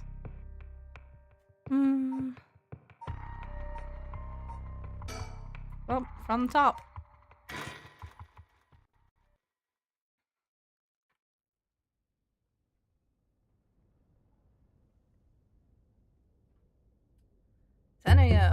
Hadaway. The Shikima Mansion. Good morning, ma'am. How are you feeling? I'm fine. I hope we can make good progress today. How's your curse stone looking? I haven't felt anything from it since sunrise. Interesting. It's possible that its powers can only be unleashed at night, then. That aside, why are you so late this morning? There are unfortunately some things that can't be investigated while the world slumbers. But I did get some research done in what limited time I had. Very well, let's talk. What, no sleep? The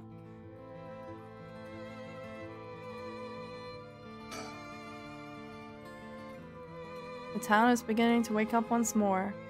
The clamor of society can be heard from beyond the garden gates.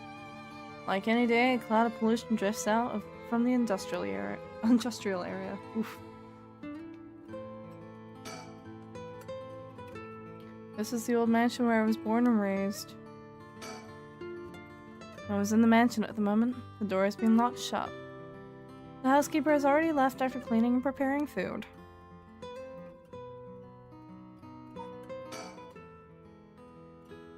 We may be surrounded by curses and death, but it matters little. My only concern is whether I can see my child again. He's looking a bit tired. He must have been up all night investigating.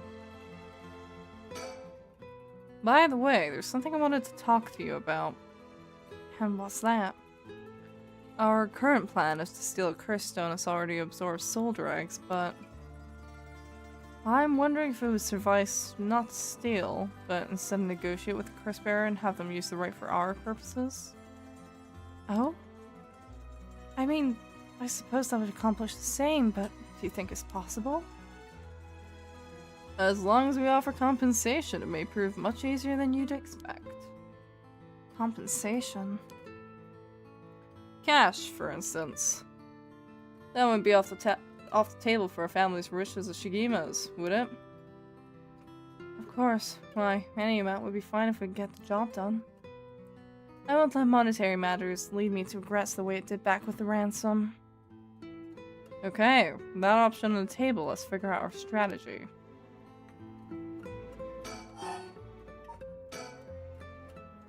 You have a curse bearer with whom we can negotiate in mind?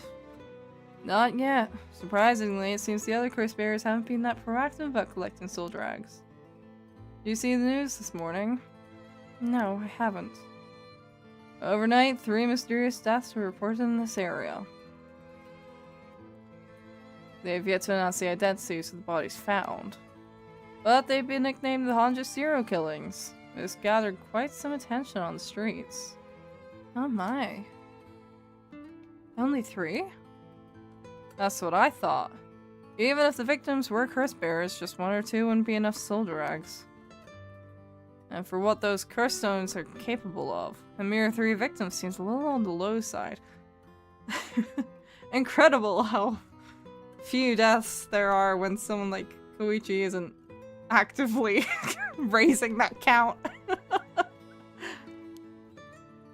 With this little activity all through the night, the curse bearers must be a cautious bunch. What's holding them back? Are we not all after the power of resurrection? There may still be some undiscovered victims, but it doesn't seem like anyone has gathered enough soul dregs yet. We might have to set up some baits, spur them into action. And then we offer them the deal. Well, I mean, we know in reality it's probably because the ones who were more likely to actually kill had their stones taken already. I wonder if this situation could be what the mastermind who kicked it all off intended. Now that's an interesting theory. You think there's someone behind this all? You mentioned hearing an agonized voice telling you to kill when you first obtained the curse stone. That doesn't sound like a coincidence to me. Someone agitated the curses in this area on purpose, and they are likely after the resurrection as well. So you're thinking this person is not one of the curse bearers? You've got a sharp mind, ma'am. Though it may seem obvious for the mastermind to become a curse bearer and collect soul dregs if they were after the right, this would be very risky, since as a curse bearer, they themselves would become a target. So, it'd actually be more convenient for them if the curse bearers moved less aggressively. That's right. But despite that, they've been inciting the curse bearers to commit murders. Why? Let's consider this. What if the mastermind isn't trying to collect soul dregs themselves? You mean their intention was also to steal the souls while the other curse bearers compete with each other from the start? Sitting back and observing from the sidelines is a safer course of action. Which is why I figured it best for us to attempt the same strategy. So how should we do it? There are still reasons to suspect the mastermind could be a curse bearer themselves. To be honest, I want to keep my distance from whoever it is. There's no telling what kind of power they might possess. Whether our aim is to negotiate or steal, we have to outpace the mastermind in making contact with the other curse bearers. How do you suppose we do so? At this point, all we can do is search.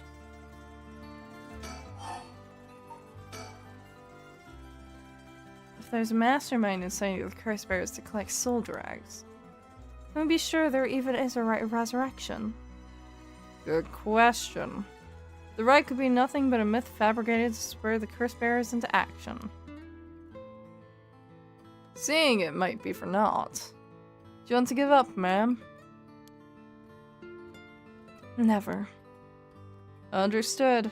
After all, we'll never know the truth unless we see it for ourselves. But we'll do it without using the curses ourselves.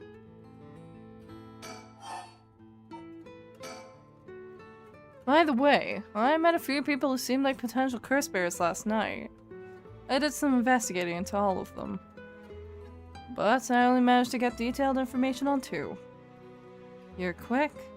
I suppose that's to be expected from an investigator extraordinaire. I appreciate the flattery.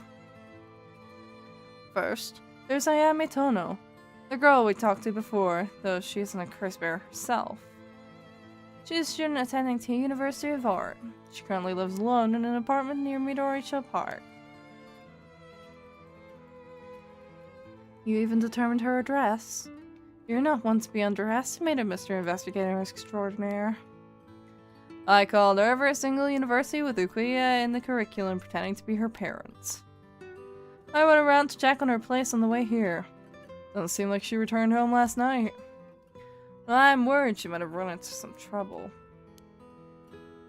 Then you attempted to follow her last night? I'm embarrassed to say, but I couldn't. She shook me. I couldn't keep track of her. And here I thought you were an investigator extraordinaire. I'd like to learn more about her, but it would take some time. She is planning to steal the curse stones, just like us. It's best we act carefully around her. Next is a tall man who is dressed in black. I met him near Kenshicho. He stood out with the way he dressed. I managed to get some good information from him. Impressive. What can I say? He works as a secretary to Hihaku Soap's chairwoman. I believe his name is Takumi Yomioka. The Hihaku Soap's headquarters and factories are both located in Honjo, correct? Yes, they've been here for a while, but it's only the past 10 years that the company has shown significant growth. I remember seeing the chairwoman in the news a few years back. She seems to be very shrewd. With the increase in sales, I assumed she'd want her factories running at full capacity. But with the harsh restrictions against industrial waste, but with the harsh restrictions against industrial waste, a lot of the factories with older equipment had to be shut down. That's right. Even 10 years ago, there were many complaints about chemical plants dumping waste into the river. Most companies back then were more concerned with making a profit than protecting the environment. That holds true today! Back then? No, that's still now. I wonder what a man working for such a company would have been up to in the middle of the night. On the way here, I stopped by the company's headquarters, but they hadn't started for the day. I should have better luck later. Let's hope you will. Perhaps they're interested in seeing if the rite would be beneficial for their product research into beauty and skincare. Ah, now that's an interesting thought. I ran into one more suspicious young man last night. This one seemed to be out collecting soul drags, right? Indeed. I couldn't get a good look at him though, and I couldn't gather enough intel to properly identify him. Well, that's a shame. But I can make an educated guess. Oh? You know that researcher who discovered the ancient text on the Rite of Resurrection? The one that lives near here? His name is Hideki Araishi. The man I met was very similar in stature. Oh my, even he is involved? How awfully suspect.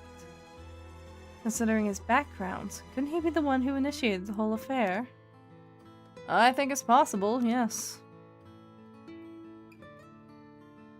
Which is why I decided to refrain from making contact with him for the time being. Safety first. Understandable. Of course, I want to learn more, but this isn't the right time to focus on him. I prefer to ascertain who else is a curse bearer. First, I'll return to Hyaku's soaps to see that man in black. Their headquarters are down on South Warigasui Street. I learned something new about the criminal involved with the kidnapping. It concerns the serial killings. There was a body found at Kamagata High School. The person was identified as a school teacher. His name was Kohei Jinochi.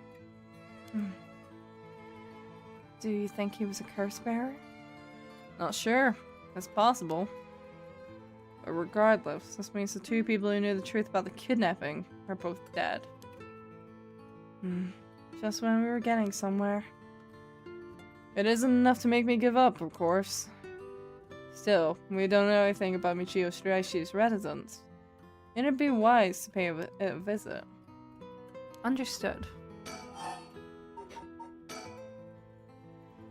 In addition to the 3 victims associated with the Honda serial killings, there is Michio Shiraishi, who reportedly committed suicide, and the police officer who died at the former Gasset Gardens.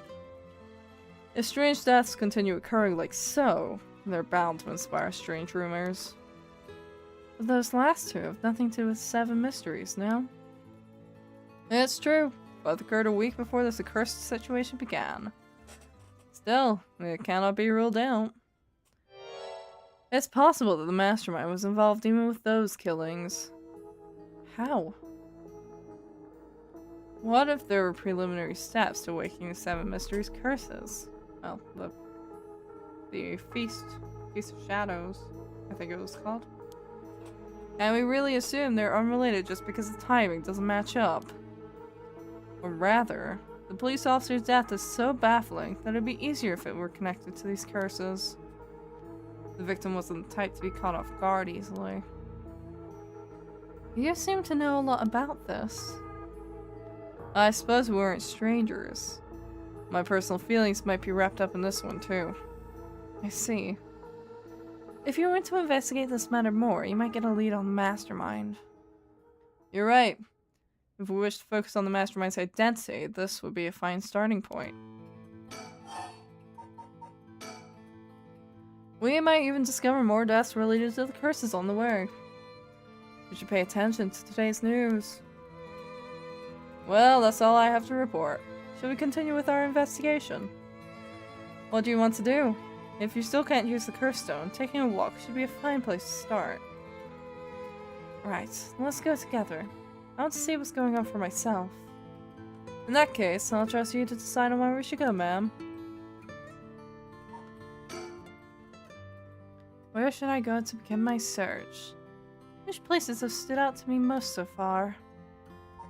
It's a hideaway. Midoricho Park, South Warigasui Street. We got a high school.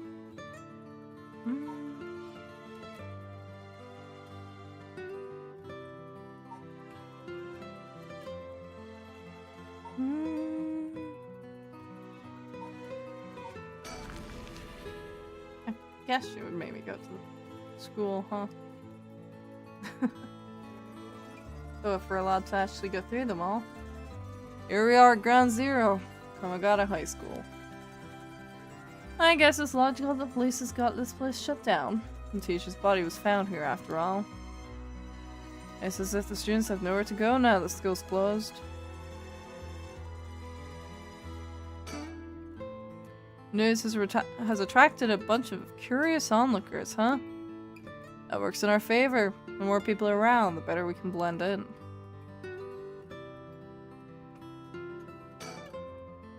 Seems the officers are still inspecting the scene. Entry has been strictly prohibited. He appears to be wary of those police officers. Maybe the police really do have something against private investigators. Just like in those detective novels.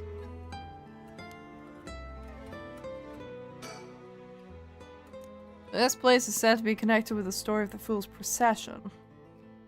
I wouldn't be surprised if a curse bearer decided to turn up. However, I need to find out if that teacher was a curse bearer or not. I expect the police to be baffled since they don't know about the curses. I can ask around and see what the students have to say. Inquire. Alright, I'll go ask the students about Michio. Worth a shot. I'm back, ma'am. So, what did you learn? Now, school kids sure love a good rumor. I was practically drowning in stories about Mr. Jinochi and Michio, most of which seemed dubious at best. Not surprising. Most of what I heard was hardly worth a second thought. There was one story that caught my attention. Oh? Some believe that Michio is the one who killed Mr. Jinochi. Really? The story's got 2 pieces of evidence to back it up. One of them wasn't news to me. Apparently he's been mumbling that Michio was going to kill him for some days now. A fellow teacher overheard us mumbling and told the students. And that spread like wildfire, I suppose. Rumors that juicy don't stay a secret for long. As for the other piece of evidence, a pigtailed girl in her school uniform was seen around school late last night. Go on. Although numerous people claim to have seen the girl, not one of them saw her face. Some are proposing it was Michio brought back to life, or that it was her vengeful spirit. It's not like Michio's the only high school girl to wear pigtails. This rumor might have been made up just to fan the flames. I get the sense that I really do think that Michio might have possessed Yako. I don't know if it's like Ace Attorney style possessions where their appearance matches. I don't think it is, but who knows. But like, because Yako woke up not really knowing when she passed out, and she was just kind of standing there, right? Which was really weird. Like, she got home, but it didn't seem like she went inside. It seemed like she just kind of conked out there and then. And then Mio found her. And I don't know. Yako was also like really... I know she was already kind of not wanting Mio to touch the curse stone because of its influence, but I kind of wonder if she also doesn't want Mio to touch it because Mio might recognize that it has soul drags in it. Maybe? I don't know. I get that feeling. Because they brought up possession for a reason, right? And we know that the way Jinochi was found dead does match up with what Yako's curse stone can do, but I don't think Yako, in and of herself, killed him. And there was also, like... Because Yako didn't seem to know about what Mr. Jinochi was doing to Michio. But at the same time, like, she had that weird reaction to seeing him, right? Where she got, like, really aggressive. And it seemed out of character for her. And she was calling him a creep. Why would she call him a creep if she didn't know? So I think Yako's been possessed. Low-key, that's what I'm thinking. It's not like Michio's the only high school girl to wear pigtails. This rumor might have been made up just to fan flames. But if it were true, I'd want to get a hold of her in order to hear her side of the kidnapping. If she's alive, that'd be ideal. There's still one more thing I should mention. I discovered where Michio lived. A student had a list of student addresses on hand. That's an amazing find. I believe all the students actually have a copy of said list. It truly worries me how easy it was to obtain what should have been confidential information. Yeah, right? That's concerning. Imagine what would happen if that information got into the wrong hands. Like, the janitor knew where Yako lived. That feels concerning, even if it's really close to the school. That feels really concerning. Well, so far it hasn't, no? Sure, let's hope it stays that way. In the meantime, it's now possible for us to visit Michio Shiraishi's house. I can imagine the students are uneasy after learning of the murder. It may do well to stay home for some. It may do them well to stay home for some time, if not for fear of their safety. The police are probably too wrapped up in solving the case to be concerned about the students' mental health. I can see that. Oh, I skipped. It's important that society provides a safe environment for the benefit of our youth. Some school policies could use some rewriting, especially those handling the students' personal information. That's right, I don't want a student being kidnapped on their way back home ever again. I expect criminals to grow more cunning as time passes. There may be times where the authorities can't keep up. That's where outlaws such as myself come in. What's this about? Actually, just forget I said anything. Oh. Michio's home. I'd expect her family might be able to tell us more, but it's a hard topic to bring up so soon after her suicide. However, it's normal for a high school girl to keep things hidden from her parents, especially if it involves criminal activity.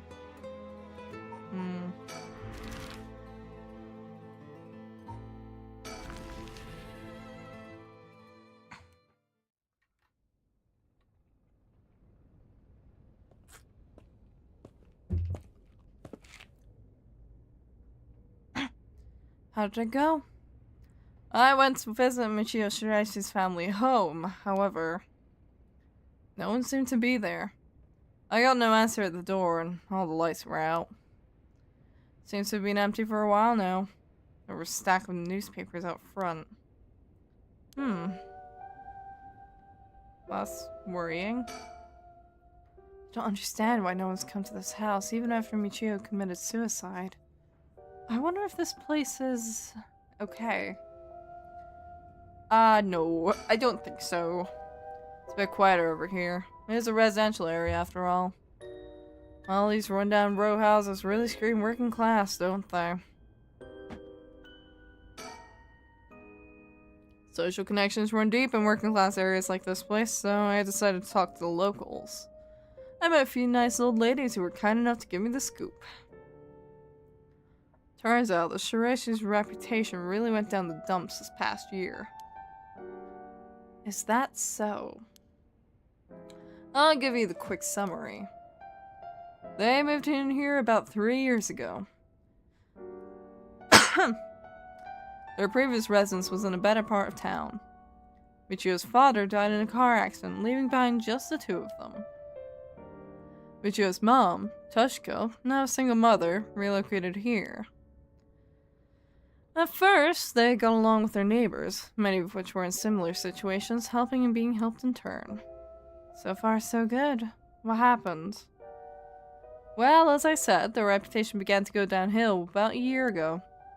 A man recognized as Toshiko's common-law husband had moved into the household. His name was apparently Kenkichiro Iwai. Neighborhood gossip is something else. Somehow everyone knew his name. So, what's with this Iwai character? He was apparently a vulgar fellow with a criminal record. He was prone to violent outbursts. The neighbors often heard screams and shouting coming from the home. Neighbors took particular notice of Toshiko's screams, pleading with him not to hit Michio. That's terrible. As if that wasn't unsettling enough, every night the neighbors also began to hear an eerie chanting. Through this, the Shiraishi's standing in the neighborhood plummeted rapidly. Toshiko was often seen covered in bruises and wounds. She stopped responding to her neighbors. She would just turn the other way when greeted. They kept their storm shutters closed even during the day, and effectively shut themselves away from the entire community. This sounds horrible. Why didn't the police step in and do something? Why would they? Unfortunately, under our current laws, the police aren't allowed to get involved with domestic disputes. That's awful. And then Michio reportedly killed herself. Things only got worse when Iwai and Toshiko was admitted to the hospital for physical and mental abuse. Ever since, Iwai hasn't returned to the home. Many locals expressed sympathy for Michio's circumstances, but just as many were fed up with the Shiraishis entirely, and seemed relieved that things finally quieted down again. It seems that they were still considered outsiders even after 3 years of living here. I don't understand it. Why would Toshiko have gotten involved with such a British good-for-nothing in the first place? I've heard many stories where one party's personality does a complete turn after entering a relationship, especially after moving in, yeah. Or, especially after moving in or after marriage, when they think that they've basically sealed the deal. After her first husband's death, Toshiko's financial situation had also taken a turn for the worse. She was determined to send her daughter to a good high school. It's possible she fell victim to sweet promises. Life can be tough, I suppose. You don't seem moved by the story, ma'am. That's fine. People have all kinds of stories. Kenkichiro Iwai. Common-law husband of Michio Shiraishi's mother, Toshiko Shiraishi. Kenkichiro. Started coming and going from the Shiraishi household a little over a year ago. It seems he has served some time in prison, but the details were unknown.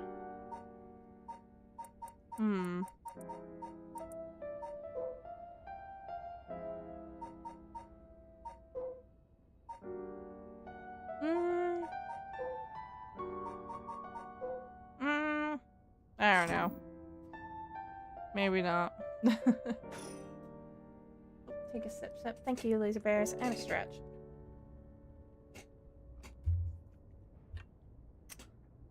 And stretch. Hi, laser bears. Welcome in. Oh. Oof. Once again, my back has been victim to shrimp. But how was your stream earlier? I popped in for a little tiny bit, I think. Earlier today. I think. Unless I'm remembering wrong. I don't...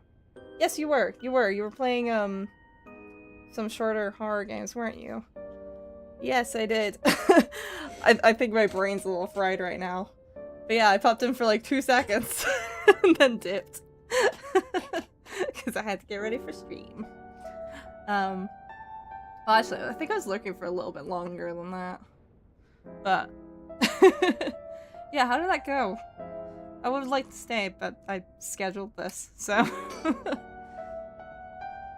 I've never liked these messy and cluttered back streets. They give me jitters every time. It's reassuring to have someone as strong and tall as Richter accompanying me. Like, so unfazed. I suppose a detective is used to this kind of thing, always investigating and chasing criminals. I wouldn't be cut out for it.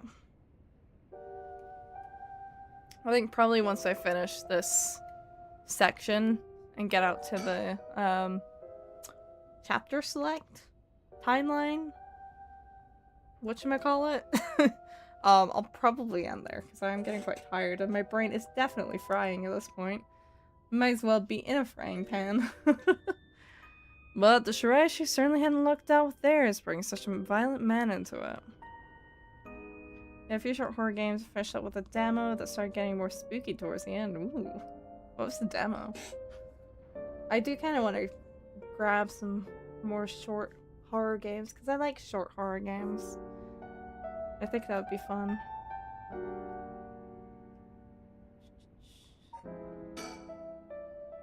The Shiraishis were dealt a tough hand. I can't imagine what it was like. Called Desktop Explorer. I feel like I've heard of that. Okay. I will try to keep it in mind. Could it be the girl was forced by her circumstances to take part in the kidnapping? I don't think we have anything more to do here. I think we move now. South Muragasui Street. What's over here?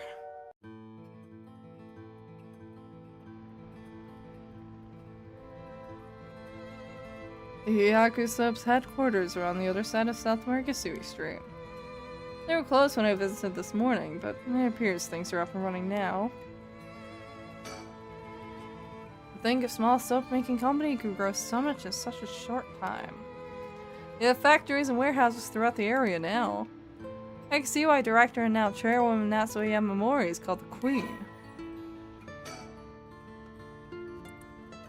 Kyoko produced the ranks 4th largest in the domestic detergent market, the 7th largest in the cosmetics market. From his humble beginnings as a small soap factory established after the war in 1946, founder Natsuo Yamamori utilized her feminine perspective and a well-timed economic boom to boldly lead the company into new markets. Even as the market grew crowded with the industrialization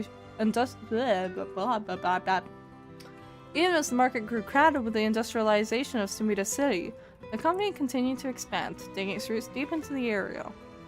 In particular, it established itself as a household name by focusing its branding towards the rapidly expanding convenience store market. Its flagship products now include cosmetics, detergents, soap, shampoo, and more. The company's name, Hihaku, can also refer to kasuri, a type of pattern fabric. Oh, interesting.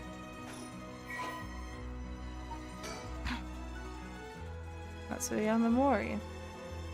Natsuo is the former president of Hihaku Soaps, a large chemicals company.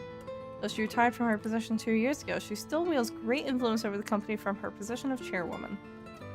Recently, there have been rumors about her possessing the strange and powerful magical abilities, earning her the nickname the Witch of Hihaku. Prior to the war, Natsuo enjoyed working her dream job at a textile factory. She was forced to face the bitter reality of the world, however, when the factory was destroyed by a fire during the war, and she was ordered to rework the fabrics she had painstakingly crafted into something more suitable for blue-collar work. Witnessing the rise in popularity of Western-style clothing in the post-war period, Natsuo left the textile industry. However, a nod to her past can be seen in her company's name, with Hihaku being another name for kasuri, a type of fabric featuring patterns and images woven with dyed fibers. Having long been dissatisfied with the soap supplied at the textile factory, Natsuo saw a business opportunity and set up her own small soap factory. Yeah, my mouth is getting tired, clearly. Taking inspiration from imported soap brands, she developed new products which quickly gained a good reputation. Ever the shrewd businesswoman, Natsuo ran an aggressive and promotional campaign on TV featuring a popular Japanese singer, rapidly turning Hihaku Soaps into a household name. You mentioned that Takumi works as her secretary? That's correct. Do you think it's possible he's acting on her orders? That's exactly my thinking. A cursed bearer with both money and power could certainly look at resurrection as their next prize. Negotiating with a person of that stature may prove difficult.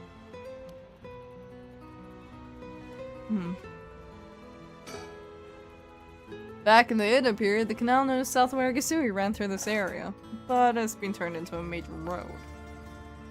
It's a bit away from Kinshicho Station or Ryogoku Station, though it's still considered a nice area. The stories of the ever-burning lantern and the Footwasher Mansion both take place around here. One of the bodies discovered this morning was found by this road as well. This is quite a lively area, huh? I suppose you could call it somewhat of a city center. Marigasui partitioning ditch refers to a waterway dug down the middle of a road so as to divide it. At the dawn of the Edo period, the Honjo district was little more than a collection of suburban rice farms. As the area became more developed, the South Marigasui was excavated in order to drain rainwater into the Yokojikan River, even, to the east. Those served the people long and faithfully, it was converted into an underground culvert at the beginning of the Showa era. In the present, no trace of it remains on the surface, but the street that bears its name.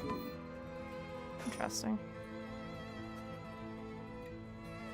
Stuff like that is always really interesting. Edinburgh is really similar. Except it's the entire city. The entire city is built on top of the old city. But you can still go see the old city. It's just underground. And still fully clear. Mega haunted though. And also like the park, Princess Park is, it used to be a lake. It was, well actually, to be more accurate, if I remember correctly, it was not originally a lake. It became a man-made lake. And they made it not a lake anymore. The old city is good, just expensive. Because they really like to bank on tourism on it. But I've been to Mary Queen's Close before. And that was pretty interesting. Again, mega expensive, but if you set aside the budget for it. Yeah, Edinburgh, most of Edinburgh is expensive. This is true. This is very true.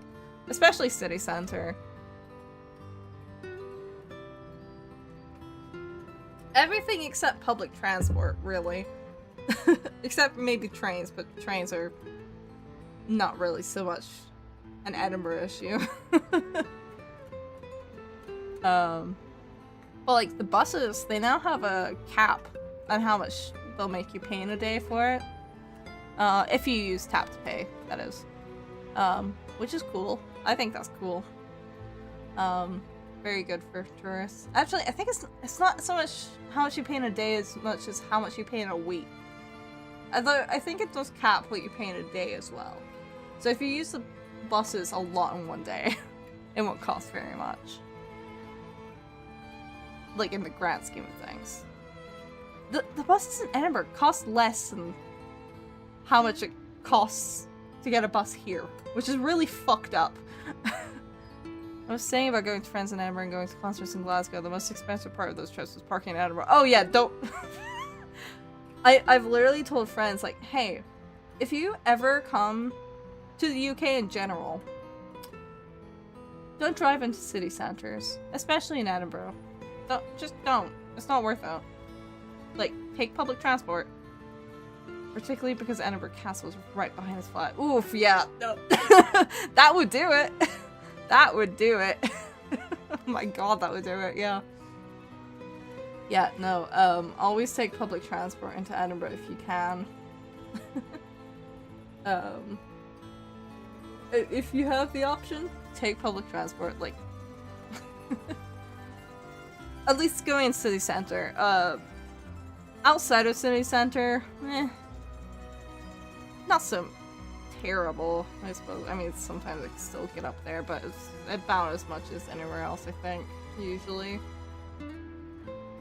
But like, it probably depends around where, really. I don't know, I don't drive, so I don't tend to pay particular attention to how much parking costs.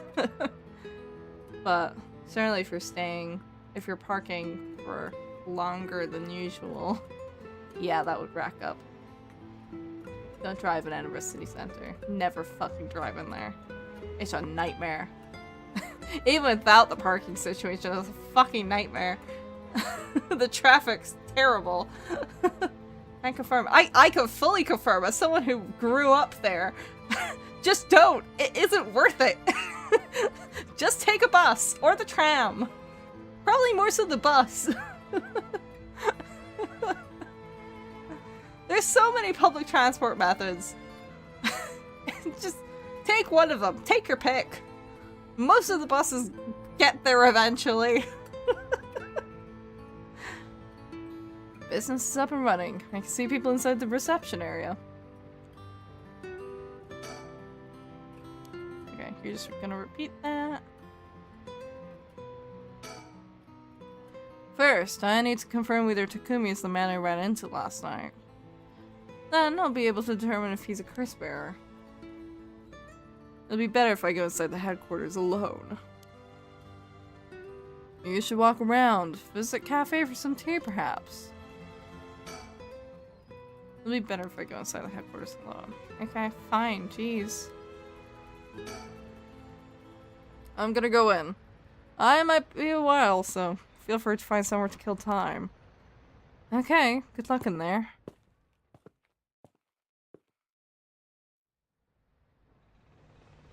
Sorry to keep you waiting. How did it go? I'll fast forward to the conclusion. I met with Takumi. There's no doubt he's the same man I saw last night. But it doesn't seem like he's a curse bearer. But that doesn't mean he has no connections to the recent curses. He knew about the 7 mysteries. He even guessed we have a curse stone of our own. Excuse me?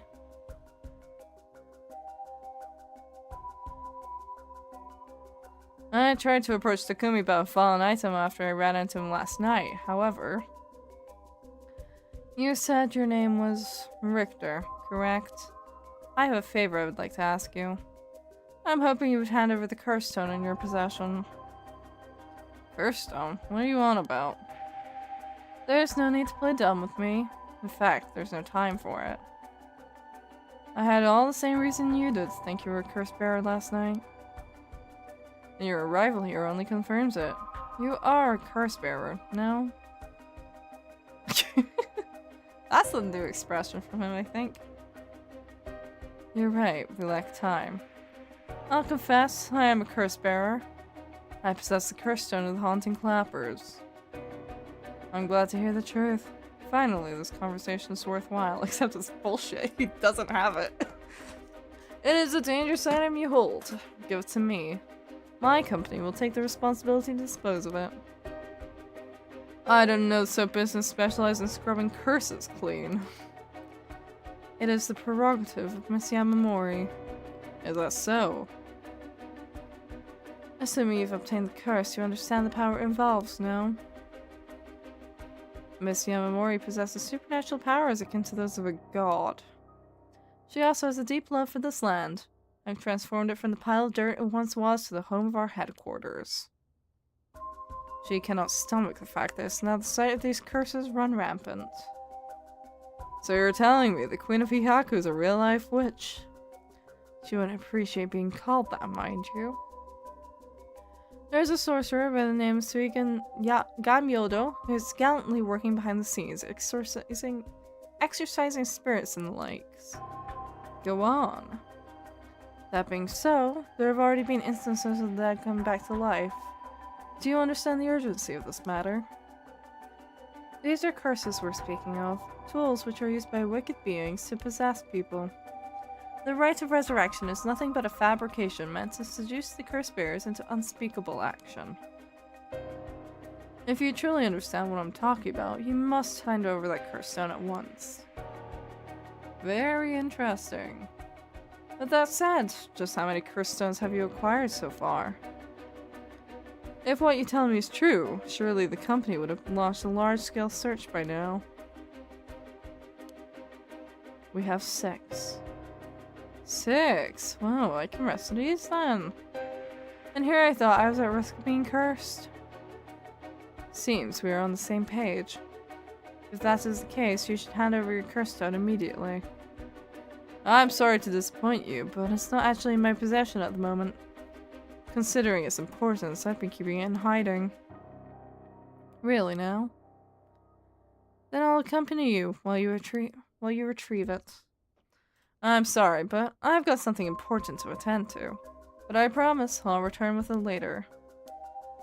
Very well. Then you won't refuse to provide your address and telephone number, I presume. How prudent of you. I'll oblige.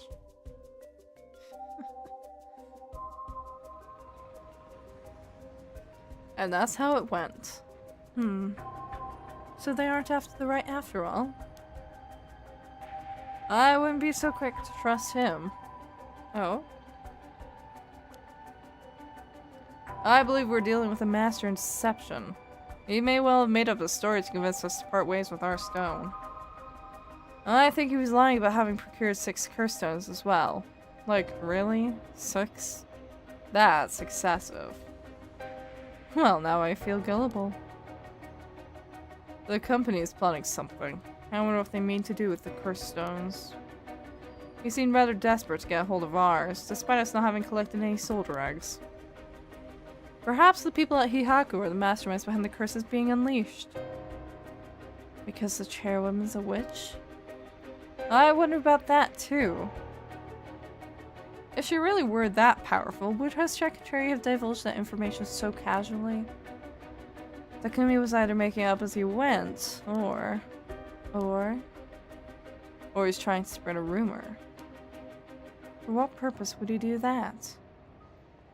I guess we'll discuss that after the ad break. God damn, it keeps hitting mid-conversation, huh? Anyway.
Okay. We are back. For what purpose would he do that? Recently, people have been caught up about the occult more than ever before. If word spreads that Hiyaku's chairwoman has godlike powers, She could very well benefit socially and politically from that mystique. That's unsettling.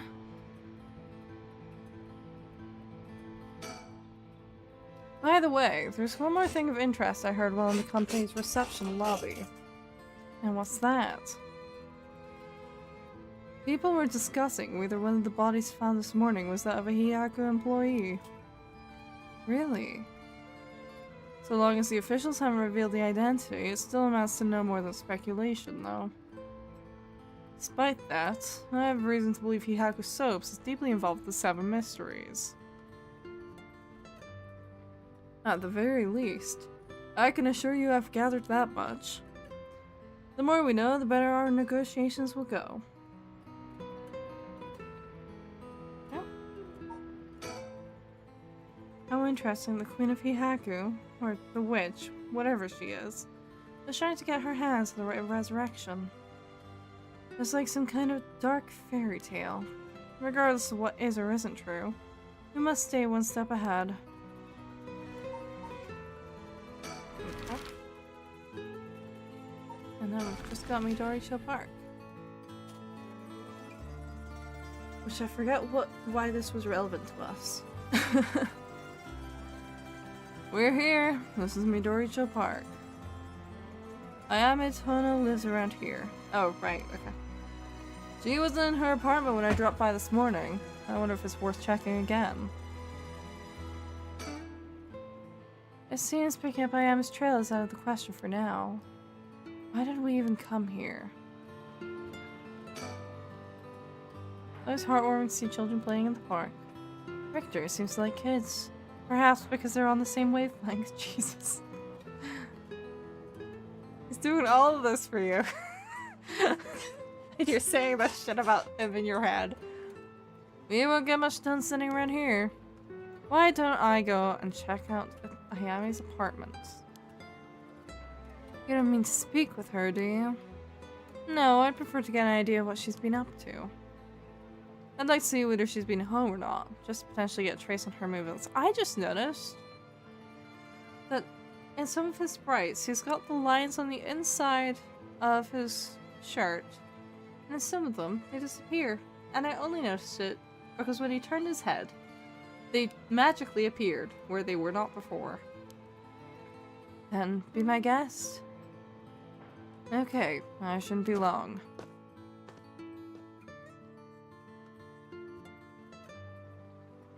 See, look, no lines, right? No lines on the inside. Well, they've got some lines, but they don't have the horizontal lines. I'm back, ma'am. So, nothing. Lines! Fucked up. I'm afraid so. She still hasn't returned. However, no lines! Where'd they go? It's a conspiracy, I'm telling you. There's something not right about this man. I noticed a few people who seem to be related to the police force keeping watch in the area. I don't know if they got eyes on her apartment, but they do appear to be watching the building it's in. Interesting. They've got a sharp eye to have noticed them despite being so covert. Covert. What can I say? That's part of the job. However, it meant I had to refrain from knocking on her door or looking through her windows. I wasn't able to check her electric meter mailbox either, unfortunately.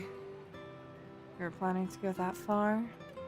Well, I would tell if she's been there recently, right? We won't make much progress sticking around here.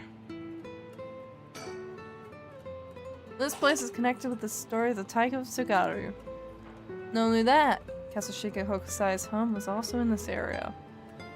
That might be why Ayame chose to live here.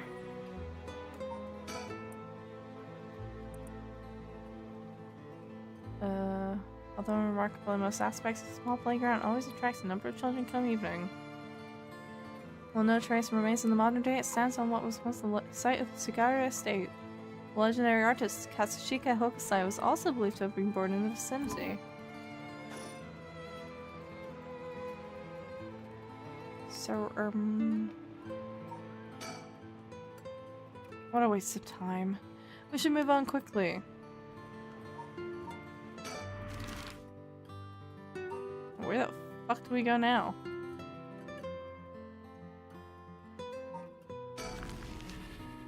Seems like almost all of them were kind of a bust, huh?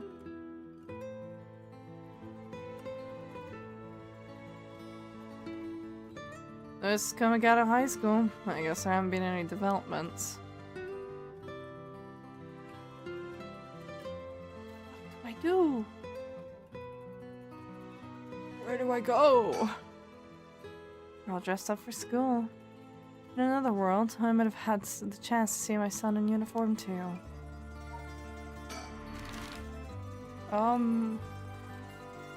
Fuck, I don't know. What do I do? I've been everywhere. I don't think there's anything left.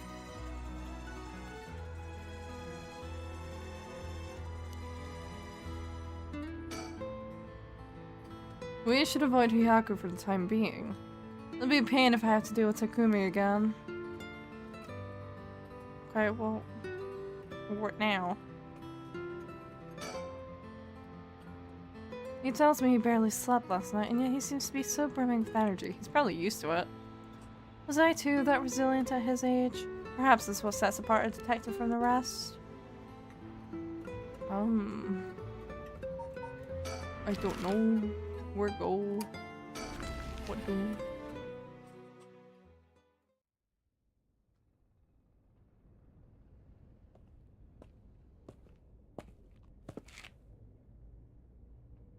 I doubt anyone's still living there. Hmm? Oh. Oh, so you came here too? What is it? Oh. Could you repeat what you know one more time for me, Richter? Oh. Oh. Oh dear. Well. That explains that. Same location, huh? Well, I think that's where we're gonna leave it for today, because I'm tired and my voice is getting tired. And so is my tongue, and I keep mispronouncing things, just like that. So, I believe Husky is currently on. I was raid. It's been a little while since we raided Husky. Husky's playing Overwatch with some friends. So, yes, we are going to raid Husky. Fun thing with Husky, Husky is debuting his live 2D model this weekend, which I made him. Ha ha ha! So you will, if you, put that in your calendars. I might also be hopping on towards the tail end of his 48 hours or so. I believe he's planning on doing a 48-hour stream, something like that. I might be hopping on the tail end. But I also have a con this weekend, so I might not be. Question mark. Question mark, question mark. But yeah. So, please consider showing up. Husky's very cool and very sweet and absolutely lovely and is a joy to work with. And if you show up towards the start, where, I mean, I presume he's gonna show the lore video towards the start anyway, you might get to hear a certain someone's voice. So yeah. I'm going to be streaming again on Thursday with more No Straight Roads. I might do a gorilla stream earlier tomorrow, but I don't know. It would just be art. Probably not though, but I might. Or maybe later. I'm hanging out with friends tomorrow evening, so yeah. Might be on later in the evening, might not be. Who knows? Fuck if I know. If I do, it'll be very last minute, I'm sure. So yeah, I will see you guys probably more so on Thursday. Yeah. Bye-bye!